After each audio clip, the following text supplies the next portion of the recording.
Hello, dear students. Welcome back to the GDC classes. So, dear students, pharmacist exam और MCQs की practice ना हो ऐसा कैसे हो सकता है?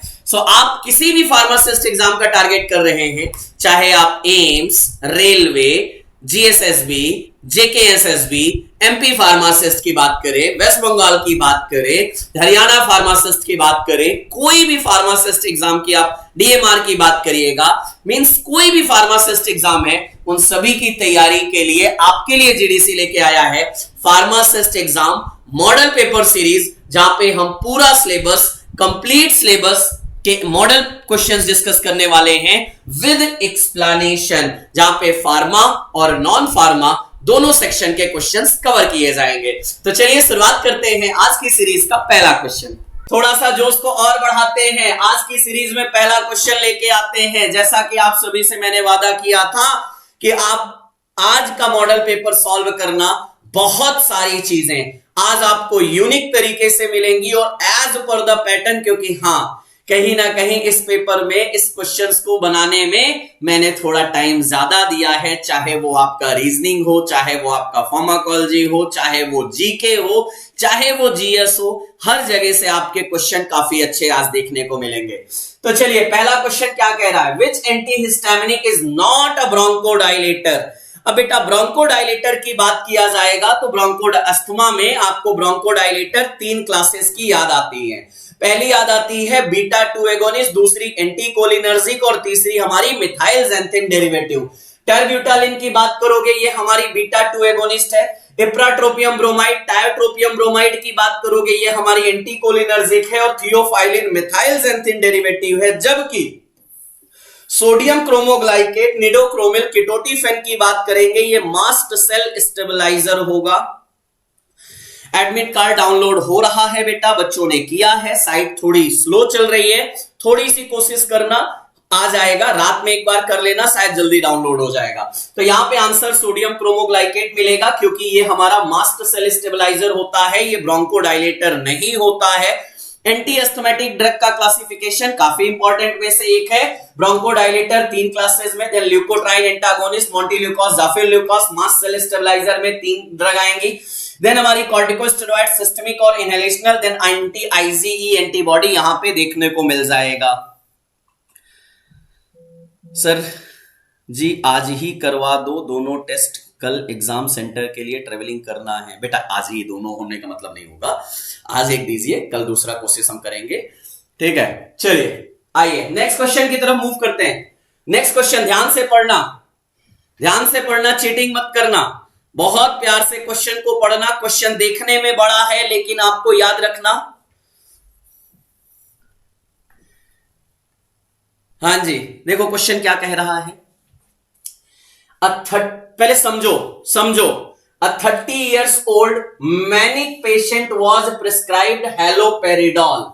एक मैनिक पेशेंट है, मैनिया का पेशेंट है, उसको दिया गया हेलोपेरिडॉल। बेटा हेलोपेरिडॉल क्या है? हेलोपेरिडॉल हमारा आता है मतलब D2 ब्लॉकर आता है, D2 ब्लॉक करता है हेलोपेरिडॉल। ब्यूटाइरोफिनोन क्लास की ड्रग, एंटीसाइकोटिक क्लास की ड्रग है। मैं समझ रहा हूं, आंसर दिख गया है, चीटिंग मत करो, समझ लो कम से कम। हेलोपेरिडॉल है, हेलोपेरिडॉल month back for last 2 days he has become restless and kept pacing in the room for a day। और पिछले अगर बात किया जाए लास्ट 2 days से वो रेस्टलेस फील कर रहा है। रेस्टलेस है मतलब उसको शरीर उसकी एक्टिव मतलब उतनी नहीं है, ना तो वो सो पा रहा है ना ही वो जग पा रहा है। On examination he was found to have tremor of hand. बेटा ट्रिमर आ रहा है, रेस्टलेस हो रहा है। He is most likely to be suffering from. अब आपको पता है कि मेरे जो एंटीसाइकोटिक क्लास की ड्रग होती हैं, चाहे फिनोथायाजिन हो, चाहे मेरी हेलोपेरिडॉल हो, या जितने भी मेरी टिपिकल एंटीसाइकोटिक क्लास की ड्रग हैं, वो सभी क्या कॉज करती हैं? ईपीएस लाइक सिम्टम्स कॉज करती हैं, एक्स्ट्रा पिरामिडल सिम्टम्स। और एक्स्ट्रा पिरामिडल सिम्टम्स में ट्रिमर आता है, रिजिडिटी आता है, एकाइनेशिया आता है। एकाइनेशिया यानी मूवमेंट हमारा वहां रिड्यूस हो जाता है। अब आपसे बोला गया बताइए इसमें से क्या देखने को मिल रहा होगा? तो रीजन है सर वहां पे एकैथीशिया आ रहा होगा। तो ट्रैप याद रखना है, ट्रिमर, रिजिडिटी, एकैथीसिया, पोस्चरल इम्बैलेंस, ये ट्रैप एक्स्ट्रा पिरामिडल सिम्टम्स में आता है। अब आप अगर देखोगे तो यहां पे एकैथीसिया आ रहा है, इसलिए मैंने बोला एक्स्ट्रा पिरामिडल सिम्टम्स हो रहा होगा, क्योंकि हेलोपेरिडॉल दिया गया है। 3 बजे के बाद कभी भी दे सकते हैं टेस्ट? नहीं बेटा, मैंने पहले बोला वो टाइम बाउंडेड सेक्शन है, तो ऑब्वियस सी बात है टाइम पे ही देना पड़ेगा। चलिए next question, which of the following antibiotic are effective in both gram positive and gram negative infection? क्या बात है, ग्राम पॉजिटिव ग्राम निगेटिव दोनों के लिए बात किया जा रहा है।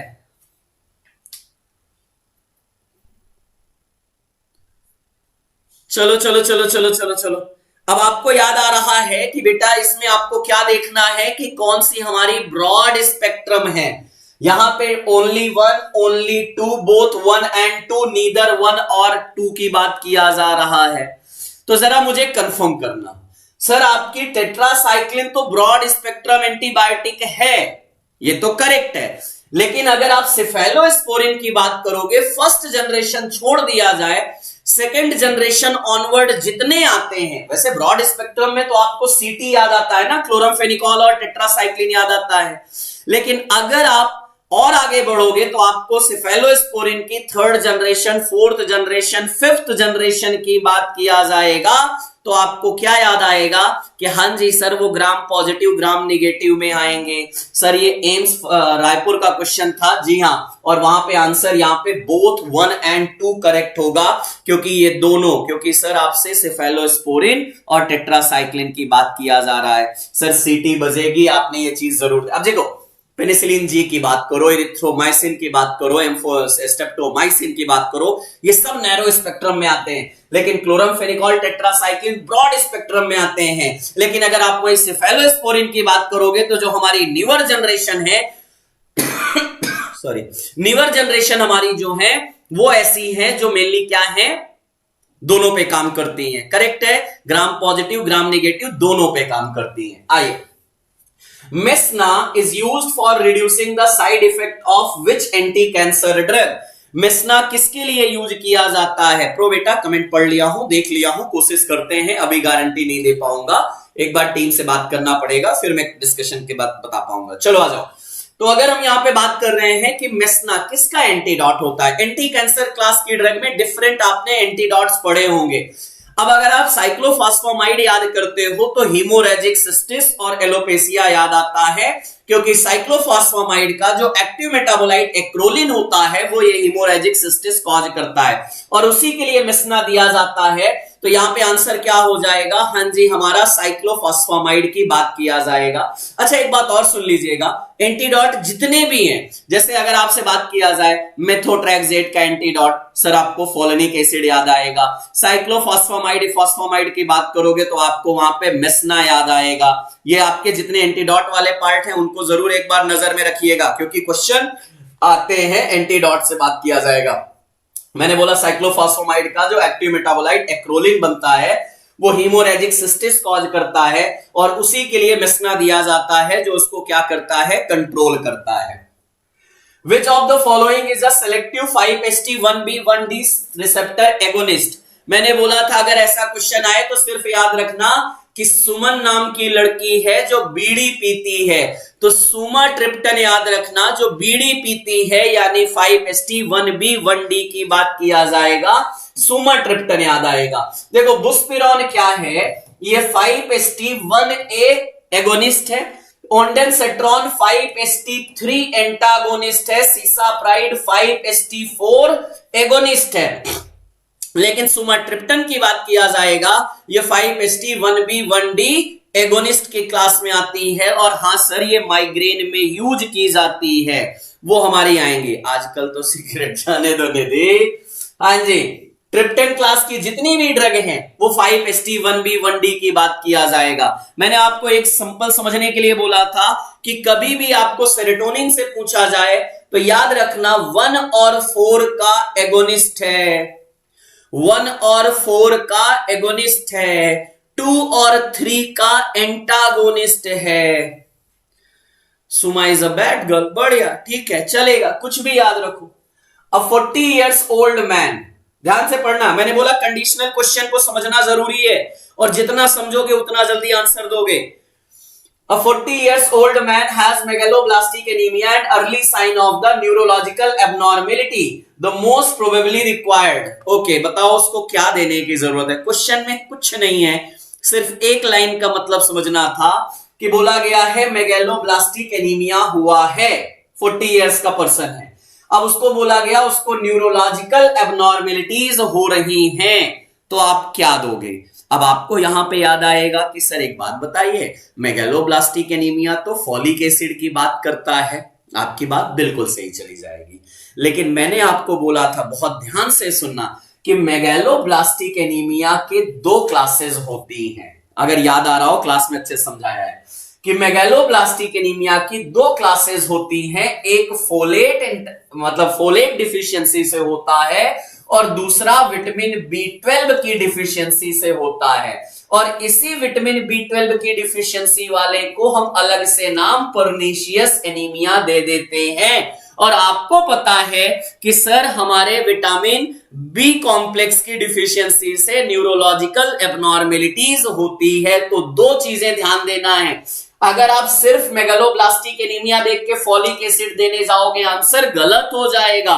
क्योंकि अगर आपसे क्वेश्चन पूछा गया है कि मेगलोब्लास्टिक एनीमिया के साथ में न्यूरोलॉजिकल एबनॉर्मेलिटीज मिल रही है, तो ये जो न्यूरोलॉजिकल एबनॉर्मेलिटीज लग गया ना, इसने आपके आंसर को बदल दिया और अब आपका आंसर हो जाएगा विटामिन B12 हो जाएगा। सर क्यों? क्योंकि यही विटामिन B12 माइलिन शीथ का फॉर्मेशन कराता है, माइलिनेशन के लिए रिस्पॉन्सिबल होता है, हमारे न्यूरॉन्स के डेवलपमेंट के लिए रिस्पॉन्सिबल होता है। तो इसीलिए क्वेश्चन में बदलाव हुआ और आंसर बदल गया। आप सभी का आंसर गलत हो गया क्योंकि आप सभी ने पूरा क्वेश्चन ध्यान से नहीं पढ़ा। मैंने बोला बेटा अगर कंडीशनल क्वेश्चन आएगा तो आंसर ही देना। सर डी ही दिया था, जिन्होंने डी दिया था आपके लिए मेरे साथ बहुत बड़ी खुशखबरी है, और अगर जिन्होंने ए दिया था उनको अपने आप को थप्पड़ लगा लेना चाहिए। Megaloblastic anaemia and demyelination. Sir demyelination होगा तो न्यूरोलॉजिकल सिम्टम्स आएगा, इस वजह से ही आएगा। मैंने क्या बोला? मेरे क्वेश्चन सॉल्व कर रहे हो ना, इतना इजी तो नहीं होगा। मैंने कोशिश किया है इजी रखने के लिए, लेकिन हाँ थोड़ा सा आपको समझाना पड़ेगा। सर मैंने डी क्यों डिलीट कर दिया? क्यों डिलीट किया बताओ ना। चलो आओ, अब ये इतना बड़ा क्वेश्चन दिख रहा है आपको, लेकिन अगर आपको एक लाइन मेरी याद होगी क्लास की, तो ये आंसर में कुछ नहीं है। देखो क्यों। A 55-year-old female who is taking propranolol for the management of the cardiovascular disease. एक पेशेंट है जिसको कार्डियोवैस्कुलर डिजीज है और उसके लिए वो प्रोप्रानोलॉल ले रहा है एंड से experience an acute asthmatic attack. अब प्रोप्रानोलॉल लिया जाएगा तो ऑब्वियस सी बात है, नॉन सेलेक्टिव बीटा ब्लॉकर है तो अस्थमा तो कॉज हो ही जाएगा। Which of the following drug would have prescribed to attenuate this asthmatic attack? मैं पहले बोलूंगा, जिन्होंने बी का आंसर दिया आप सभी अपने आप को थप्पड़ लगाओ, मैं मना नहीं करूंगा। बेटा बहुत ध्यान से सुनना, ये क्वेश्चन में सिर्फ इतना समझना था जो मैंने आपसे क्लास में कई बार बोला है कि बेटा अगर आपसे पूछ लिया जाए द ड्रग इंड्यूस्ड अस्थमा की ड्रग ऑफ चॉइस क्या होगी, तो ड्रग इंड्यूस्ड अस्थमा की ड्रग ऑफ चॉइस हमेशा याद रखना इप्राट्रोपियम ब्रोमाइड यानी एंटीकोलिनर्जिक क्लास की बात होगी। बेटा आपको ये अस्थमा क्यों मिला? आपको ये क्वेश्चन, ये अस्थमा हुआ क्यों? क्योंकि बेटा आपसे बोला गया ये प्रोप्रानोलॉल को लेने की वजह से हुआ। मेरी बात सुनो, और प्रोप्रानोलॉल लेने की वजह से अस्थमा हुआ। अब आप सोचो वहां सॉल्ब्यूटामॉल दे दिया जाए, अरे प्रोप्रानोलॉल तो ऑलरेडी बीटा 2 रिसेप्टर को ब्लॉक करके बैठा है, अब सॉल्ब्यूटामॉल उसमें क्या ही काम करेगा। तो बेटा कभी भी आपसे अगर ऐसा क्वेश्चन पूछा जाए कि भाई अगर ड्रग इंड्यूस्ड अस्थमा है तो हमेशा याद रखना एंटीकोलिनर्जिक ड्रग दिया जाएगा। क्लास की बात बताया हूं, नॉन सेलेक्टिव बीटा ब्लॉकर की वजह से है यानी ड्रग की वजह से है, इसलिए आपको इप्राट्रोपियम ब्रोमाइड। और दूसरा एक चीज और तो लिखा है, सर एक्यूट अस्थमेटिक अटैक दिया गया है, और आपको आंसर देखने को ईमानदारी के साथ देखोगे तो मिल जाएगा कि हां सर, प्रोप्रानोलॉल की जगह सेलेक्टिव बी एगोनिस्ट दे दो सर। देखो वो अलग थे, आपसे ये नहीं पूछा गया है कि प्रोप्रानोलॉल देने से अस्थमा हो रहा है तो क्या करें। एमपी फार्मासिस्ट में आया था सर, अरे वाह क्या बात है। ये लो भैया, मैंने क्या बोला, मैं क्वेश्चन बनाऊं और आप अगर उसमें घूमो नहीं तो ऐसा कैसे हो जाएगा।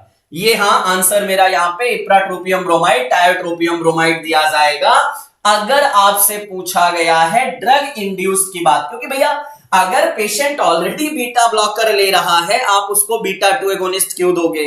बस पेशेंट कार्डियोवैस्कुलर डिजीज मैनेज करने के लिए ले रहा है तो कैसे मैनेज होगा, यही तो बात है दिव्या बेटा।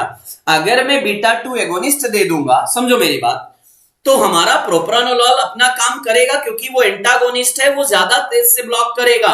लेकिन अगर मैंने इप्राट्रोपियम ब्रोमाइड दे दिया तो उससे क्या होगा, ब्रोंकाई डायलेट होगी due to the anticholinergic action की वजह से, और उधर मेरा प्रोप्रानोलॉल अपना काम करेगा, इप्राट्रोपियम ब्रोमाइड अपना काम करेगा। दोनों एक दूसरे को हैम्पर्ड नहीं करेंगे। बात समझ में आ रही है। चलिए, which of the following is a peptide derivative. बीच बीच में आपके लिए ना एकदम लड्डू टाइप का क्वेश्चन भी रख दिया है। अगर आप यहां पे बोलोगे तो आपको क्या याद आएगा कि सर ऑटोकॉइड 3 टाइप की, amine derivative, lipid derivative, peptide derivative. बताओ जरा, अगर एमीन डेरिवेटिव में तो हिस्टामिन और सेरोटोनिन याद आएगा, लिपिड डेरिवेटिव में प्रोस्टाग्लैंडिन, ल्यूकोट्राइन, थ्रोम्बोक्सेन याद आएगा, और पेप्टाइड डेरिवेटिव की बात किया जाएगा तो आपको खैलिडिन, ब्रेडिकाइनिन, एंजियोटेंसिन ये सब याद आएंगे। तो आंसर तो आपको वैसे ही दिख गया है, ये एमीन है, ये लिपिड है, ये लिपिड है, यही तो पेप्टाइड है, इसलिए आंसर आ जाएगा। और ये आपने बहुत पढ़ा है। Which of these histamine H1 antagonist is noted for the serotonin blocking effect. क्या बात है प्रियंका बेटा, फिर से एक बार देख लेना उसको। चलो कोई बात नहीं। देखो आपसे यहां पूछा गया है कौन सी ऐसी ड्रग है जो एंटी हिस्टामिनिक क्लास की ड्रग है, लेकिन साथ ही साथ वो क्या करती है, वो सेरोटोनिन रिसेप्टर को भी ब्लॉक करती है। तो बच्चों अगर आपको याद हो, आपने एक चीज पढ़ा है कि हमारी एक ऐसी ड्रग होती है जो पेप्टाइड स्टिमुलेंट होती है, जो हमारी सेरोटोनिन रिसेप्टर ब्लॉकर होती है और एंटीहिस्टामिनिक भी है, none other than only one cyproheptadine. याद रखना, साइप्रोहेप्टाडिन ऐसी है जो एंटीहिस्टामिनिक भी है और साथ ही साथ सेरोटोनिन रिसेप्टर ब्लॉकर भी है। साइप्रोहेप्टाडिन पेप्टाइड को स्टिमुलेट करती है, हमारी भूख को बढ़ाती है, वो साइप्रोहेप्टाडिन की बात किया जा रहा है क्योंकि इसमें हमारा 5-HT1A और 5-HT2A रिसेप्टर ब्लॉकिंग प्रॉपर्टी है। H1 एंटीहिस्टामिनिक प्रॉपर्टी तो है ही है। चलो चलो चलो चलो चलो चलो चलो चलो आइए एक और क्वेश्चन लीजिए। A 26-year-old patient present with suspected pneumococcal meningitis। एक 26-year-old पेशेंट है, उसको सस्पेक्ट हुआ, मतलब वो उसको फाइंड आउट हुआ कि उसको न्यूमोकॉकल मेनिंजाइटिस है। अब न्यूमोकॉकस की ड्रग ऑफ चॉइस क्या होती है, पेनिसिलिन होती है। भाई मेनिंजाइटिस की अगर आप बात करोगे ड्रग ऑफ चॉइस क्या होती है, तो मैंने हमारी पेनिसिलिन जी होती है। तो पूरी बात करो, पेनिसिलिन जी होती है। अच्छा ठीक है। CSF culture is sent for the antibiotic sensitivity. अब उसमें एलर्जी आ रही थी तो उसका जो सैंपल था वो टेस्टिंग के लिए भेज दिया गया, सेंसिटिविटी टेस्टिंग के लिए, करेक्ट। अब अगर सेंसिटिविटी टेस्टिंग के लिए भेजा गया, which empirical antibiotic should be given till culture sensitivity results come. अब अगर आपको याद हो कि पेनिसिलिन जी मेनिंजाइटिस की ड्रग ऑफ चॉइस होती है, नो डाउट, लेकिन पेनिसिलिन जी में स्क्रैच टेस्ट किया जाता है, insulin sensitivity, penicillin sensitivity testing के लिए किया जाता है। तो बोला गया है कि जब तक रिजल्ट ना आए तब तक आप कौन सी ड्रग दे सकते हो, बड़े ध्यान से सुनना। तो पेनिसिलिन जी तो बिल्कुल नहीं देना है, ये तो भूल ही जाओ थोड़ी देर के लिए, क्योंकि सेंसिटिविटी इश्यू है, इसलिए वहां पे टेस्टिंग किया गया है।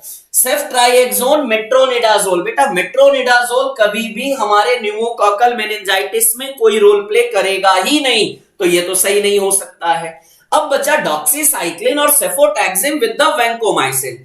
डॉक्सीसाइक्लिन की बात करोगे, रेनल वाली सिचुएशन सही है, लेकिन अगर आप न्यूमोकॉकस में इसका यूज देखोगे तो बहुत कम है, इसलिए डॉक्सीसाइक्लिन नहीं देंगे क्योंकि ये ट्रिपल बी क्रॉस नहीं करेगी, मेनिंजाइटिस में यूज नहीं होगी। तो बचा ऑप्शन क्या, देखो सेफेलोस्पोरिन है, थर्ड क्लास की जनरेशन की बात हो रही है, तो इसमें हमारी सेंसिटिविटी इशू नहीं है, और वेंकोमाइसिन तो दे ही सकते हैं क्योंकि जहां पेनिसिलिन नहीं वहां वेंकोमाइसिन दिया जाता है, क्योंकि मर्सा की ड्रग ऑफ चॉइस आपको वेंकोमाइसिन याद आता है, इसलिए यहां पे ये वाला कॉम्बिनेशन दिया जाएगा जब तक सेंसिटिविटी टेस्टिंग का रिजल्ट नहीं आ रहा तब तक। रिजल्ट आने के बाद अगर ये दिखा कि हां सेंसिटिविटी इश्यू नहीं है, तब इस पे आ जाएगा, ट्रीटमेंट आ जाएगा, इसलिए ये क्वेश्चन यहां पे थोड़ा घुमाया गया है। चलेगा, हां जी, इसलिए डी आंसर हो जाएगा, that is the correct answer. चलो आओ बच्चे, एडमिट कार्ड में डेट ऑफ बर्थ गलत है sir, but vancomycin is very toxic drug and also when will the time restricted for the कहां से बोल रहे हो यार, दोनों चीजें कैसे एक साथ दे रहे हो। चलिए आ जाइए बेटा, डेट ऑफ बर्थ गलत है बेटा, कुछ नहीं कर सकते, एग्जाम देने जाओ, ठीक है, अपना आईडी लेके जाना, बर्थ सर्टिफिकेट मतलब आधार वगैरह उसमें लिखी होगी, उसके चल देना, उसके बाद में एक ना इसके लिए वो लगवा लेना, क्या बोलते हैं जो स्टाम्प बनता है ना, उसमें बनवा लेना। चलो next question, which of the following condition is called as the heart attack. Heart attack किसको बोला जाता है, बड़ा प्यारा क्वेश्चन है भाई। सर मायोकार्डियल इन्फ्रैक्शन को ही हार्ट अटैक भी बोला जाता है सर, यही हमारा हार्ट अटैक भी कहलाता है, यानी हम बात किसकी कर रहे हैं, हाँ जी सर, हम यहां पे बात कर रहे हैं मेनली अगर that is the heart failure, यानी मायोकार्डियल इन्फेक्शन, यानी हमारे ब्लड वेसल, हार्ट की ब्लड वेसल्स को प्रॉपर ब्लड नहीं मिल पा रहा है, उसकी मसल्स को, इस वजह से वहां पे ये चीज आ रहा है, ये बेसिक कहलाता है, that is the myocardial infarction. Heart attack भी इसी को बोला जाता है, वो इसी का नाम है।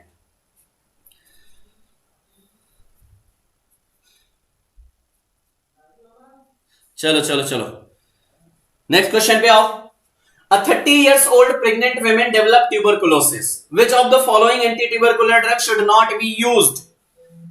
एक पेशेंट है 30 इयर्स के, प्रेगनेंसी की वेमेन है, उसको कौन सी ड्रग यहां पे नहीं देना है, देना है पूछा जाता तो आंसर अलग होता, पूछा गया नहीं देना है तो आंसर अलग हो जाएगा।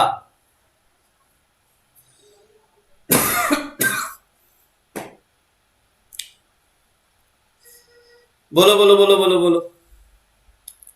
तो याद रखो कि एंटी ट्यूबरकुलर फर्स्ट लाइन की सभी ड्रग प्रेगनेंसी में दिया जा सकता है एक्सेप्ट स्ट्रेप्टोमाइसिन, क्योंकि स्ट्रेप्टोमाइसिन अमीनोग्लाइकोसाइड क्लास की ड्रग है जो कि टेराटोजेनिक इन नेचर होती है, तो स्ट्रेप्टोमाइसिन छोड़ के बाकी सभी को प्रेगनेंसी में दे सकते हो।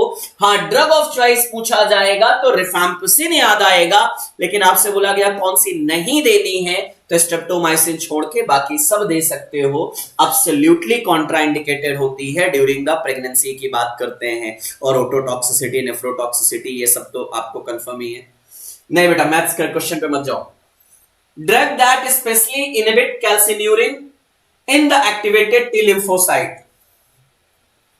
कैल्सिन्यूरिन cell inhibitor, T cell inhibitor, immunosuppressant की बात हो रही है, और इम्यूनोसप्रेसेंट में कैल्सिन्यूरिन टी सेल्स की इनहिबिटर की बात किया जाए, ये कई बार क्वेश्चन पूछा गया है। Calcineurin test activated T lymphocyte inhibitor sir, one and only one tacrolimus की बात किया जाए, क्योंकि हमारे ये कैल्सिन्यूरिन रिसेप्टर को इनहिबिट करती है, जिसकी वजह से टी सेल्स का एक्टिवेशन जो होता है वो नहीं होता है, और अगर टी लिम्फोसाइट का एक्टिवेशन नहीं होगा तो इम्यून सिस्टम क्या हो जाएगा, सप्रेस हो जाएगा, वो यहां पे देखने को मिलेगा, इसलिए आंसर क्या होगा, टैक्रोलिमस की बात किया जाएगा। चलिए, ये थोड़े प्यारे प्यारे क्वेश्चन फार्माकोलॉजी से देखने को मिले, इनको जरूर याद रखना। मैंने सेट के नाम से बोला था, सेवरोलिमस, एवरोलिमस, टैक्रोलिमस की बात किया जाएगा, उसी क्लास की ड्रग होती है।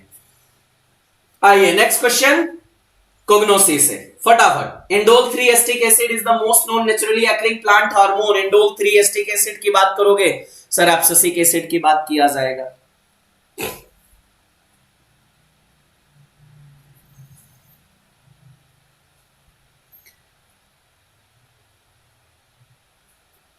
चलो चलो चलो जल्दी बताओ।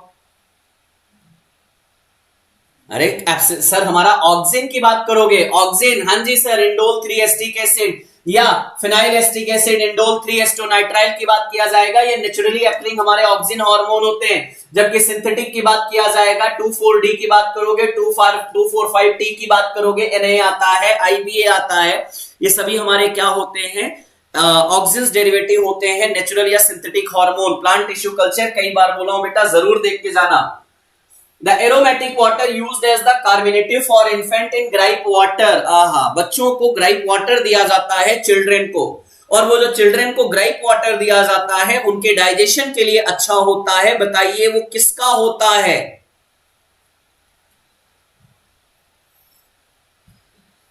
भैया मैं तो मान के चलूंगा कि फार्माकोलॉजी से 10 से 15 क्वेश्चन आपके मिलने चाहिए।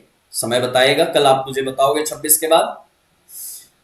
चलिए, हाँ जी सर, डिल वाटर होता है। ग्राइप वाटर में क्या होता है? डिल होता है, जो हमारा कार्मिनेटिव या गैस्ट्रिक डिस्टर्बेंस को सही करता है। बच्चों में ग्राइप वाटर के नाम से दिया जाता है। दैट इज द हमारा फ्लेवर्ड होता है, और ये डिल ऑयल की बात किया जाता है, डिल वाटर की। Arabin is a complex mixture of, आइए, अरेबिन हमारा किसका कॉम्प्लेक्स मिक्सचर होता है? Indian dill, poisonous substance. क्या बात है, बढ़िया बेटा।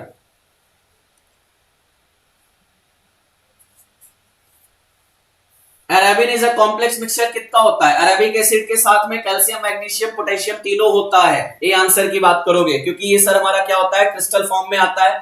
सो it consist of the arabin, जो कि हमारा एक कॉम्प्लेक्स मिक्सचर होता है। ये देखिए क्रिस्टल के फॉर्म में हमारा देखने को मिलता है। अरे घर में गोंद यूज किया जाता है ना, उसी से तो हमारा आता है। और जबकि अरेबिक एसिड के हाइड्रोलिसिस से हमारा अरेबिनोज, रैमनोज, गैलेक्टोज, ग्लूकोरिक एसिड मिलता है, और इसमें हमारा ऑक्सीडेज और परऑक्सीडेज एंजाइम भी प्रेजेंट होता है। अगर आप बात करोगे अरेबिन की बात करोगे, अरेबिन किससे मिलता है बच्चों, जल्दी से मुझे बता दो किससे मिलता है। आगे बढ़ते हैं। The euphoric principle of cannabis plant. Cannabis plant का यूफोरिक प्रिंसिपल क्या होता है? टेट्राहाइड्रोकैनाबिनोइड्स या टेट्राहाइड्रोकैनाबिनॉल की बात किया जाता है, THC की बात किया जाता है, टेट्राहाइड्रोकैनाबिनॉल की बात होगी। हाइड्रोक्सी नहीं आता है, हाइड्रो आता है। सो अगर इसकी पूरी बात करेंगे, 1,3,4 ट्रांस टेट्राहाइड्रोकैनाबिनॉल हमारा इसका मेजर कंस्टिट्यूएंट होता है, जो हमारा क्या होता है सर, हाँ जी, यूफोरिक एक्शन देता है। आइए, in eucalyptus oil cineole content should be not less than. Eucalyptus oil का मेजर कंस्टिट्यूएंट क्या होता है? अल्फा सिनियोल होता है। और आपसे बोला जाएगा सिनियोल मिनिमम कितना होना चाहिए? सर आपने वो एजिंग को कम करने का ऐसा एंजाइम बताया था, उसका नाम क्या था?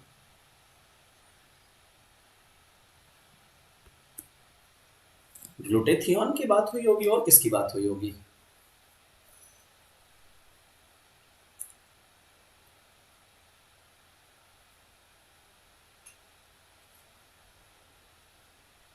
%80 नहीं बेटा, not less then 80%। Eucalyptus oil में हमारा 80% से ज्यादा का कंस्टिट्यूएंट अगर अबाउट 80% होना चाहिए। साइनियोल की बात हो रही है या यूकेलिप्टॉल की बात हो रही है, और इसका मेनली ये डीनेचर्ड हो जाता है in the presence of oxygen, इसीलिए इसको क्लोज कंटेनर में रखा जाता है।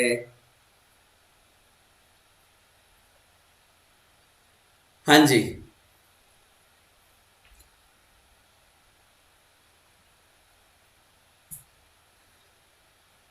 चलिए नेक्स्ट क्वेश्चन।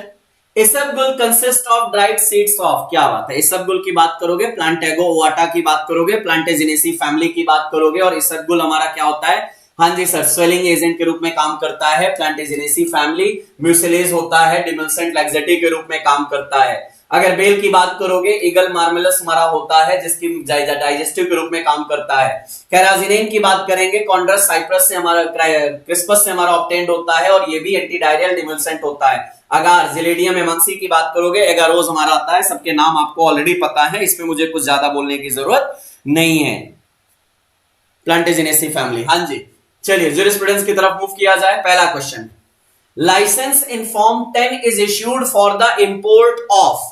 अब इंपोर्ट की बात किया जाएगा, ध्यान से सुनना, 8A 10A और साथ ही साथ बात किया जाएगा हमारा 12 और 12A और 12AA की बात किया जाता है। ये चार ही हमारे फॉर्म आते हैं इंपोर्ट सेक्शन की बात किया जाता है। तो अब अगर इंपोर्ट सेक्शन में आपसे बोला गया है बताइए फॉर्म नंबर 10 किसके लिए होगा, तो देखिए अगर आपसे यहां पे बात किया जा रहा है 10 में हमारा एप्लीकेशन होगा, 10A में लाइसेंस मिलता है, अगर आप 8 और 10 की बात करोगे, 8A और 10A की बात करोगे, यहां इतना होता है 8 में एप्लीकेशन, 10 में लाइसेंस किसके लिए, C और C1 यानी बायोलॉजिकल प्रोडक्ट के लिए। और वहीं अगर 8A और 10A, 8A का एप्लीकेशन 10A का लाइसेंस शेड्यूल X के लिए बात किया जाएगा।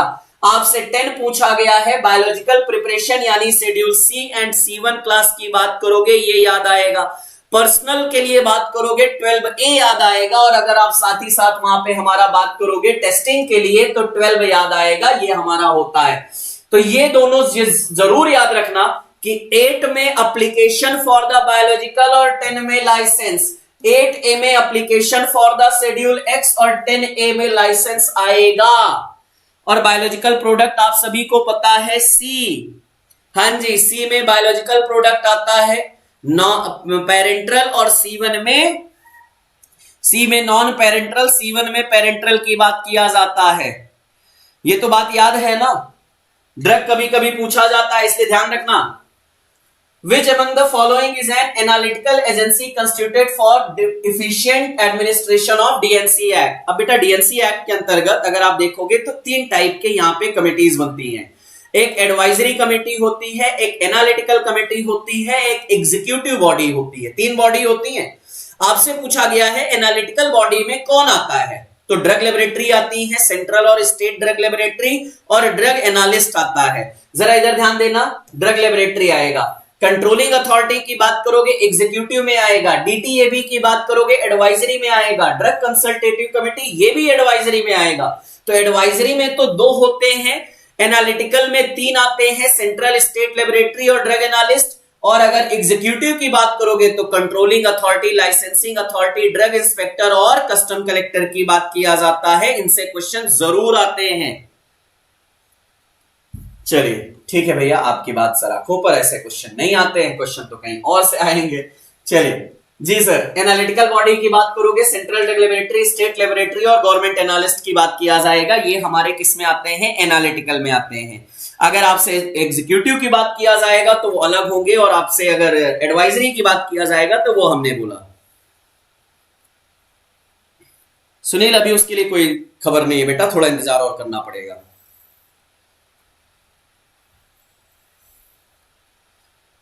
चलो चलो आ जाओ, इस क्वेश्चन का आंसर दो। पिछले क्वेश्चन से ही मिलता जुलता है जो मैंने बोला था। Licence for the manufacturing of medicinal and toilet preparation in bonded laboratory. चलो 2 बातें किया जाए। अगर आप बॉन्डेड लेबोरेटरी और नॉन बॉन्डेड लेबोरेटरी का डिफरेंस देखोगे तो क्या मिलेगा सर, बॉन्डेड लेबोरेटरी की बात किया जाएगा उसमें एक्साइज ड्यूटी हमारा पहले पेड नहीं होता है, जबकि नॉन बॉन्डेड लेबोरेटरी में एक्साइज ड्यूटी पहले पेड किया जाता है। एक्साइज बॉन्डेड लेबोरेटरी में हमारा एक्साइज कमिश्नर लाइसेंस देता है और एक साथ ही साथ एक्साइज ऑफिसर देता है। नॉन बॉन्डेड लेबोरेटरी में कोई जरूरत नहीं होती है एक्साइज ऑफिसर की। अब आपसे बोला गया इसका हमारा इशू कौन करता है, तो सर एक्साइज कमिश्नर ही तो इशू करेगा। यहां तो एक्साइज की ही बातें चली जाएंगी, उसी से तो हमारे एक्साइज ऑफिसर दिए जाएंगे।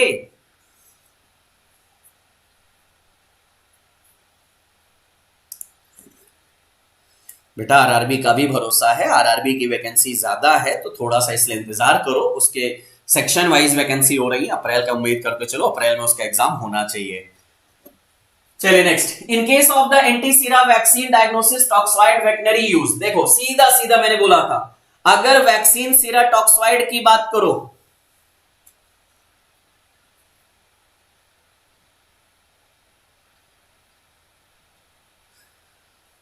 नहीं भैया जीडीसी वाले खाली पढ़ाने पे भरोसा करते हैं, अपने बच्चों को तैयार करने पे भरोसा करते हैं, बाकी तो मेरे बच्चे खुद ही कर लेते हैं योगी जी। हाँ जी, चलो। एक तो मुझे हंसी आती है जब आप लोगों को अपने नाम से इतनी नफरत है। मम्मी पापा ने कितने प्यार से नाम रखा होगा, उस नाम के कितने मीनिंग बना के रखे गए होंगे, सोच समझ के नाम रखे गए होंगे, लेकिन आपको अपने नाम से इतनी नफरत होती है। मैं तो यही कहूंगा फिर तो आपके अपने पेरेंट्स की सोच से नफरत हो रही है फिर तो, अगर आपको अपना नाम नहीं पसंद है तो, है ना। चलिए सर, वेटनरी की बात हो रही है तो इज्जत की बात करना, और इज्जत यानी IVRI Indian veterinarian research institute इज्जत नगर। अगर यहां वेटनेरियन यूज की जगह ह्यूमन यूज होता तो आपका आंसर क्या हो जाता, कसौली चला जाता। CDRI और CDL टेस्टिंग के लिए अलग काम करते हैं, उनको हटा ही दीजिएगा, ठीक है। तो यहां पे आपसे अगर वेटनेरियन यूज की बात किया जा रहा है तो इज्जत नगर की बात करिएगा। हाँ जी सर, ये हमारा आ जाएगा। आइए थोड़ा सा HAP की तरफ चला जाए। Next, color blindness is due to the defect in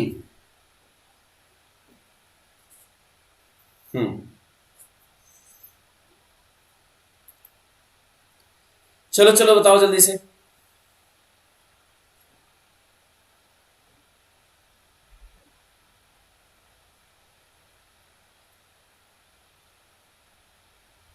बोलो बोलो जल्दी बोलो। सर ये तो आपको बहुत अच्छे से पता है कि रॉड सेल्स और कॉन सेल्स दो सेल्स होती हैं। रॉड सेल्स का काम होता है डिम लाइट में हमारा विजन को अच्छा करना, और कॉन सेल्स का काम होता है कलर के लिए, कलर विजन कराने के लिए। अब ये क्वेश्चन में आपने कई बार ध्यान से देखना, गलत चीजें पढ़े हो तो गलत तक रट्टा मारे हो तो गलत आंसर करके बैठ जाओगे। अगर आपसे बोला जा रहा है कलर ब्लाइंडनेस, तो वो एक्चुअली जब हमारे कॉन सेल्स में डिफेक्ट है। आंसर मैं बोलूंगा मत जाना यहां पे। जब कॉन सेल्स में डिफेक्ट होता है, कॉन सेल्स में डिफेक्ट की वजह से कलर ब्लाइंडनेस होता है। ध्यान से पढ़ना, cone cells are the photo receptor cells that contain iodopsin, pyrosin and cyanopsin. तीन पिगमेंट होते हैं। These are the cells associated with the day light vision and colour vision of the eye. और अगर इसी में हमारा डिफेक्ट हो जाए तो उसकी वजह से कलर ब्लाइंडनेस हो जाएगा। जबकि रॉड सेल्स क्या काम करती है, उसमें रोडोप्सिन पिगमेंट होता है जिसका काम होता है scotopic vision of I, that is the vision under low light में हमारा रॉड सेल्स काम करते हैं। तो रॉड सेल्स का काम है डिम लाइट में विजन, कॉन सेल्स का काम है डे लाइट में विजन और कलर विजन। इसलिए अगर कॉन सेल्स में डिफेक्ट होता है तो उसकी वजह से ये देखने को मिलता है। तो थोड़ा सा क्वेश्चन बदला था, इसलिए ध्यान से सुन के चलना। This is the outer most cranial appendage. मैंने आपसे सिंपल बोला था कि अगर आपसे क्रेनियल अपेंडेज याद रखना है तो डैप याद रखना। सबसे बाहर ड्यूरामेटर, देन अरेक्नॉइड, देन पियामेटर। अगर इनर साइड से बोला जाए तो पैड याद रखना, पायामेटर, अरेक्नॉइड और ड्यूरामेटर की बात किया जाएगा। आउटर मोस्ट क्रेनियल अपेंडेज क्या होगा, ड्यूरामेटर देखने को मिलेगा। करेक्ट, हाँ जी सर। चलो थोड़ा स्पीड अप किया जाए। ड्यूरिंग एनाफेज 1, क्या बात है, प्रोफेज, मेटाफेज, एनाफेज, टेलोफेज की बात किया जाएगा। मियोसिस की बात चल रही है। मियोसिस में एनाफेज में क्या होता है, एनाफेज में क्या होता है जरा देखो। Homologous chromosome separate, non homologous हटा दीजिएगा। सिस्टर क्रोमेटिव सिस्टेट्स, ये हमारे इसके बाद वाले स्टेप में आएगा। नॉन सिस्टर हटा दीजिए। तो सर एनाफेज 1 की बात किया जाएगा तो हमारा होमोलॉगस यहां पे सेपरेशन होता है। अब जरा इधर एक बात समझिएगा सर, अगर आप बात करोगे मियोसिस फर्स्ट में क्या होता है और कितने स्टेप आते हैं। सर यहां पे टोटल 4 स्टेप होते हैं। प्रोफेज, मेटाफेज, एनाफेज, टेलोफेज की बात करोगे। अब यही जो एनाफेज होता है इसमें क्या होता है, यहां होमोलॉगस सेपरेशन होता है विदाउट सेंट्रोक्रोम ब्रेकिंग की बात होती है। और जैसे मैंने आपसे बोला कि हमारा जो मेटाफेज होता है उसमें हमारे क्रोमोसोम्स का इक्वल मैक्सिमम कंडेंसेशन देखने को मिलता है। तो दोनों में ये आपको अंतर आता है और दोनों आपको यहां पे अलग अलग होता है। चलिए अच्छी बात है बेटा, क्लॉक एंड कैलेंडर वाला वीडियो बहुत अच्छा लगा आपका। चलो अच्छी बात है बेटा, मेहनत करोगे तो कुछ ना कुछ सीखने को तो जरूर ही मिलेगा। आइए नेक्स्ट क्वेश्चन देखो, a second type of non adherence. Non adherence दो टाइप का होता है, फर्स्ट टाइप और सेकेंड टाइप। फर्स्ट टाइप की बात किया जाता है, यहां पे देखो अगर आपसे बोला गया है नॉन एडरेंस का second type, non persistent, unintentional non adherence, non fulfilment adherence या नॉन कन्फर्मिंग की बात करोगे, तो नॉन परसिस्टेंस आता है जब आप बात करते हो एंटी एडरेंस। ये चीज जरूर ध्यान देना कि हमारा जो नॉन एडरेंस की बात होती है तो दो टाइप का होता है, primary non adherence, secondary non adherence. अगर आप second type of non adherence देखोगे वो नॉन परसिस्टेंट होता है, जहां पे patient decide to take stop a medication, भैया मैंने सोच लिया मुझे मेडिसिन नहीं लेनी है, नॉन एडरेंस है, मैं डॉक्टर फार्मासिस्ट की बात नहीं मानूंगा, बिल्कुल नहीं मानूंगा। ये सेकेंड टाइप का एडरेंस है। प्राइमरी एडरेंस अब गलती से हो जाता है, गलती से नहीं लिया जाता है, वो होता है, करेक्ट है। प्राइमरी नॉन फुलफिलमेंट आता है और सेकेंडरी हमारा नॉन परसिस्टेंस आता है।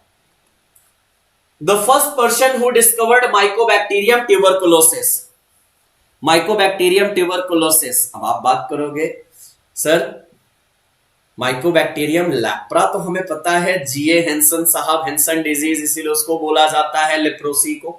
फर्स्ट इंफेक्शियस डिजीज थी, बैक्टीरियल इन्फेक्टिव डिजीज जो फाइंड आउट की गई थी हेंसन साहब के द्वारा, इसीलिए उसको हेंसन डिजीज के नाम से बोला जाता है।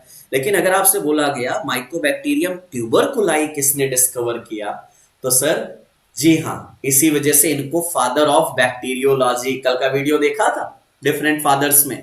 चलो मुझे बताओ फादर ऑफ बैक्टीरियोलॉजी कौन थे, इसमें कई सारे नाम मिलेंगे। सर अगर आप फादर ऑफ बैक्टीरियोलॉजी की बात करोगे रॉबर्ट कोच, इसीलिए किया जाता है क्योंकि उन्होंने माइकोबैक्टीरियम ट्यूबरकुलाई डिस्कवर किया था, रॉबर्ट कोच सर की बात आती है।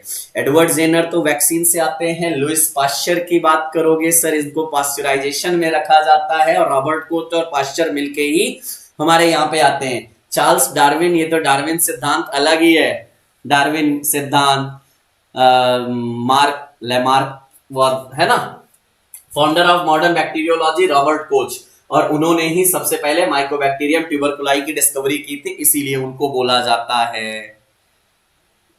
पाश्चर फादर ऑफ माइक्रोबायोलॉजी है, क्या बात है। तो एंटोनी वॉन लिवेनॉक कहेंगे भैया मैंने भी कुछ किया था आपकी नजर में कि नहीं किया था। अगर माइक्रोबायोलॉजी में आप इनको डाल दोगे, हाँ जी। चलिए RW कोफिशिएंट, ये तो क्वेश्चन पहले भी कराया हूं कि रेडियल वॉकर कोफिशिएंट किस लिए होता है, इफिकेसी, हमारी इफिशियंसी, जितना हमारा डिसइंफेक्टेंट फ्लूइड है उसकी डिफिशियंसी के लिए होता है। Antibacterial natural stability of packaging, bactericidal activity की बात करोगे उसकी इफिशियंसी कितनी है उसके बेसिस पे। और ये रेडियल वॉकर कोफिशिएंट का मैंने डिफरेंट नंबर भी आपको बताया है कि first grade, second grade, third grade में कितने नंबर होता है। 18, 10, 5 की बात करोगे वो नंबर भी आपको याद रखना है। मेनली उसमें जो टेस्टिंग की बात होती है, टेस्टिंग ऑर्गेनिज्म कौन सा यूज होता है, सैल्मोनेला टाइफी, ये सारे क्वेश्चन 1 बाय 1 आपके दिमाग में भर चुका हूं कि इसका कोफिशिएंट नंबर कितना है। सर ये हमारा किसके लिए होता है, डिसइंफेक्टेंट फ्लूइड के लिए होता है, एसए के लिए सैल्मोनेला टाइफी यूज किया जाता है, और ये हमारा किल करता है 7.5 बट नॉट द।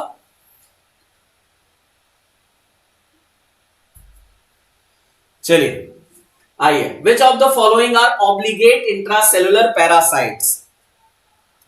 ये क्वेश्चन आपके लिए दिया गया है कि आपने प्रीवियस ईयर क्वेश्चन पेपर वाकई ढंग से सॉल्व किया है या नहीं।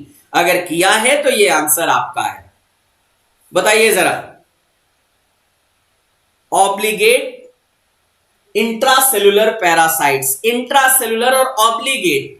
ऑब्लिगेट मतलब मौका परस्त, जो मौका परस्त हो, वायरस हमेशा नहीं, ऑब्लिगेट है। जब सेल के अंदर जाता है तभी हमारा पैरासाइट का काम करता है, लेकिन फंगस और माइकोबैक्टीरियम सर ऑब्लिगेट नहीं है। लेकिन वायरस और रिकेट्स की बात करोगे सर ये ऑब्लिगेट है, मौका परस्त हैं। और मौका परस्त है इसलिए पी और एस यहां पे याद रखिएगा सर। फंगस एंड माइकोप्लाज्मा हमारे एक्स्ट्रा, माइकोबैक्टीरियम हमारे एक्स्ट्रा सेलुलर होते हैं सर, वो इंट्रा सेलुलर नहीं होते, और मौका परस्त तो बिल्कुल नहीं होते हैं।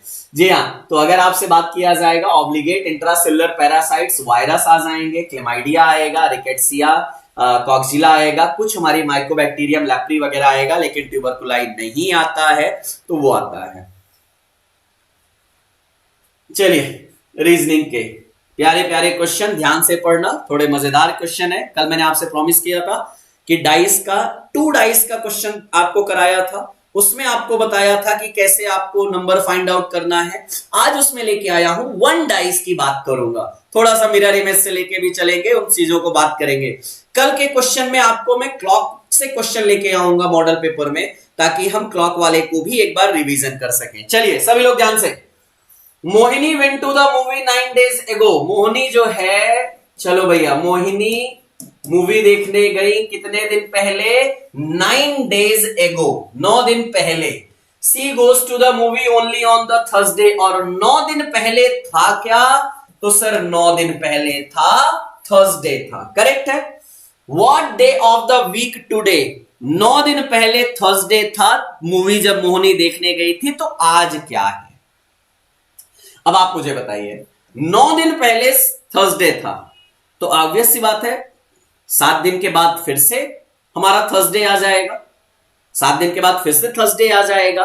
अब अगर 7 दिन के बाद फिर से थर्सडे आ जाएगा तो 8 9, हाँ जी, 9 दिन पहले आज की बात की जा रही है। 1 मिनट, आज जो भी है, आज से 9 दिन पहले, तो 7 दिन के बाद अगर इस 9 में से 7 कर दूंगा तो मतलब मुझे मिल जाएगा कि 7 दिन बाद फिर से थर्सडे आ गया होगा। तो उसके बाद मेरे पास 8 9 और आज 2 दिन और 3 दिन और हो जाएंगे, तो फ्राइडे सैटरडे संडे, यानी आंसर क्या हो जाएगा? संडे हो जाएगा बच्चों, सैटरडे नहीं होगा। पहले समझो, आप 9 दिन पहले नहीं जा रहे हो, आप आज को लेके 9 दिन की बात कर रहे हो, बट ऐसा नहीं है। आपसे बोला गया 9 दिन पहले, समझो मेरी बात। टुडे को छोड़ने के बाद 9 दिन माइनस करो ना। आप क्या करोगे? 9 8 7 6 5 4 3 2 1 और फिर आएगा टुडे। भाई यहां थर्सडे है तो Friday Saturday Sunday Monday Tuesday Wednesday Thursday Friday, Thursday Friday Saturday Sunday Monday Tuesday Wednesday Thursday Friday Saturday Saturday Saturday Saturday Saturday sorry Saturday आएगा। हाँ जी, 7 दिन पहले, 7 2 9, 9 कर दीजिए जी सर। 2 दिन पहले, 9 दिन पहले किया गया, सिंपल। मैंने वही बोला कि वैसे तो आप 7 माइनस करके 2 देख लोगे तो आपको सैटरडे आ जाएगा। थोड़ा मेरे साथ मोए मोए हो गया है, बट कोई बात नहीं। समझो हमने क्या बोला कि 9 दिन पहले हमारा थर्सडे था, करेक्ट है। अब 7 उसमें से प्लस कर दोगे तो हमारा आ जाएगा, फिर से थर्सडे आ जाएगा, क्योंकि 7 दिन का ही वीक होता है। और उसके बाद 2 दिन और बचे, फ्राइडे और सैटरडे हो जाएगा। चलो कोई बात नहीं, हाँ जी हाँ जी, सैटरडे ही होगा। चलो चलो कोई बात नहीं। If A is more greater than B, B is greater than C is greater than D, then which of the following conclusion is definitely wrong? चलो चलो चलो चलो चलो चलो, अरे हाँ भाई, ठीक है, आगे बढ़ो।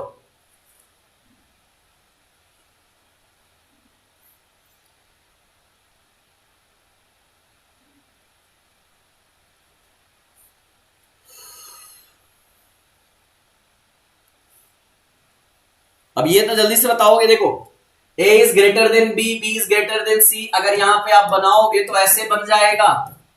हाँ जी, इसका मतलब है a d से बड़ा है, ऑब्वियस सी बात है, सही है। a c से बड़ा है, b d से बड़ा है, लेकिन d a से बड़ा है, ये गलत है, तो डेफिनेटली रॉन्ग है कि नहीं है? ऑब्वियस सी बात है, डेफिनेटली रॉन्ग है। c तो कोई मतलब ही नहीं बन रहा है। Complete the series which the alternative provided 55, 54, 52, 49।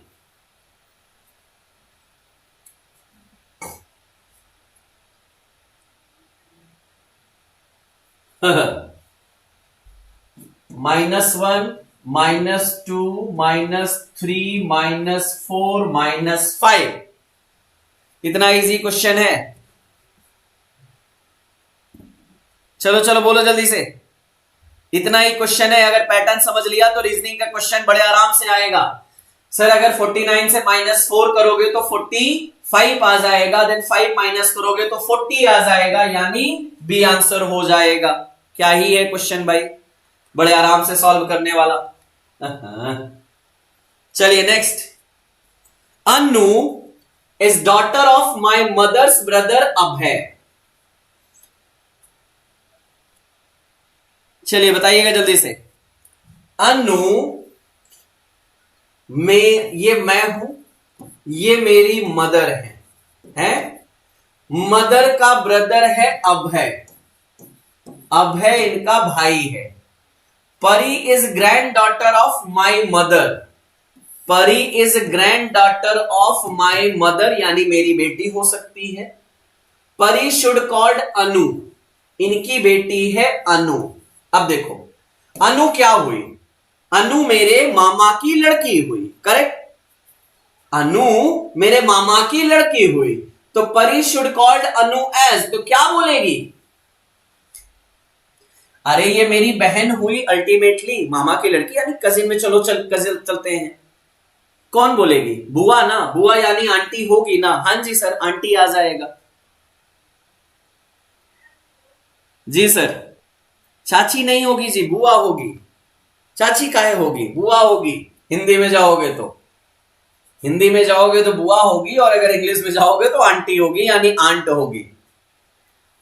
In a certain code language, danger is written as, okay, and rancor is written as, how is raise? निकाल लो भैया, क्या दिक्कत है? R किस नंबर यहां से आ जाएगा, यानी 7।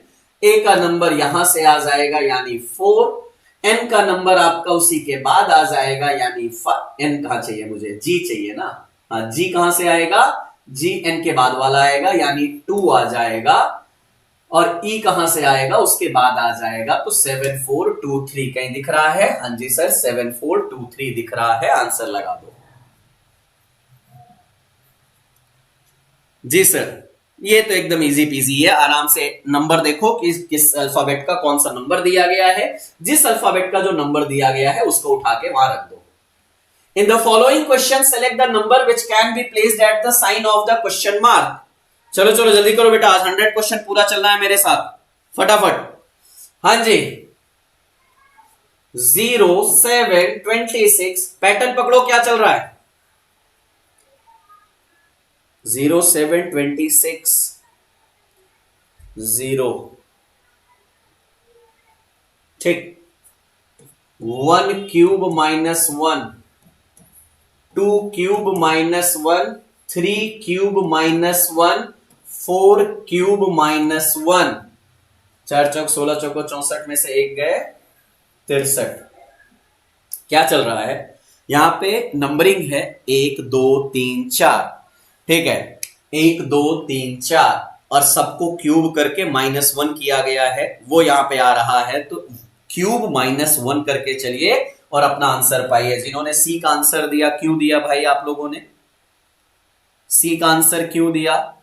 बेटा ये क्वेश्चन बहुत इजी नहीं है, इसलिए कहूंगा इसी पैटर्न पे मिलेगा तो थोड़ा सा तैयारी जरूर करके चलिएगा। ये लीजिए, जब 2 डाइज होगा तब तो मैंने आपसे बोला था कि 2 डाइज में देखिए अगर 2 नंबर कॉमन मिल रहा है तो तीसरे नंबर एक दूसरे के अपोजिट हो जाएंगे। लेकिन अगर कभी आपसे एक ही डाइज में पूछ ले तो क्या करोगे? बहुत सिंपल है, सबसे इजी है ये।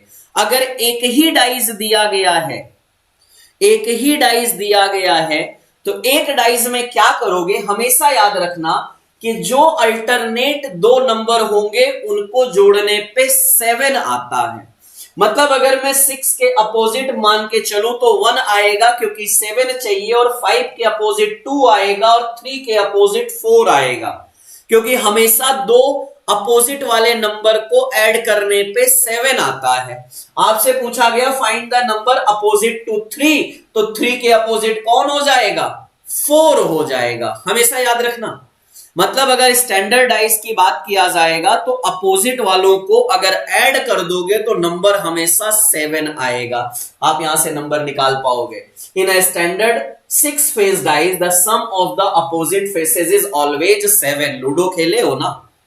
नहीं, मोबाइल में जो खेलते हैं वो नहीं, जो फिजिकली खेलते हैं वो वाले लूडो की बात कर रहा हूं। अगर उसका हो डाइज तो देख लेना, नॉर्मली आपको यही फॉर्मूला देखने को मिलेगा, दो अपोजिट वालों का नंबर हमेशा 7 आएगा। चलिए, ओपन डाइस के क्वेश्चन बहुत रेयर मिलते हैं। 1 और 2 डाइस से रिलेटेड आपके नंबरिंग अपोजिट के ही मैक्सिमम क्वेश्चन पूछे जाते हैं। 2 डाइस में सेम होगा नहीं बेटा, 2 डाइस में अपोजिट अलग फॉर्मूला चलता है, उसमें कल क्वेश्चन कराया था। चलिए, find the mirror image of the mirror.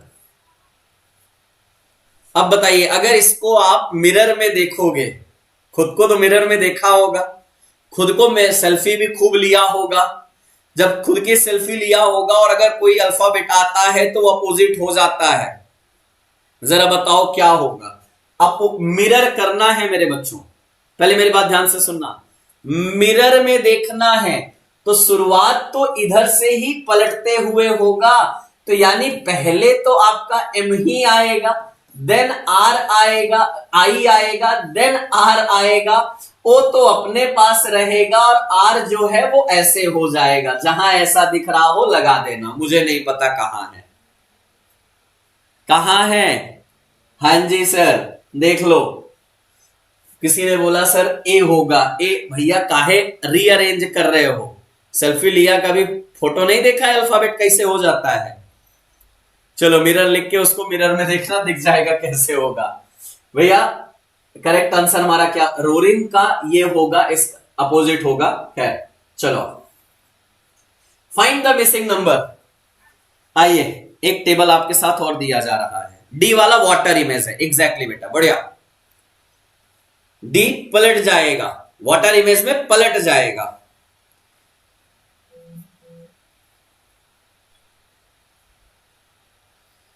चलो चलो चलो जल्दी बताओ, पैटर्न फाइंड आउट करो, क्या चल रहा है? 56, 65, 78, 56, 12, 44, 70। अरे वाह, इतना इजी तो है, हर तरफ से पढ़ लो, अपने आप आंसर आ जाएगा। 56 माइनस 12 करोगे 44 आ जाएगा, 78 माइनस 30 करोगे 48 आ जाएगा, तो 65 माइनस 14 कर दो तो आपको क्या मिल जाएगा,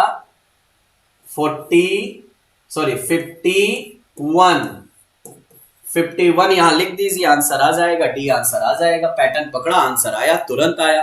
यही तो बात है, पैटर्न पकड़ा आंसर तुरंत आएगा, बस पैटर्न पकड़ने की जरूरत होती है। आइए, which one set of letter when subsequently placed at the gaps in the given letter series?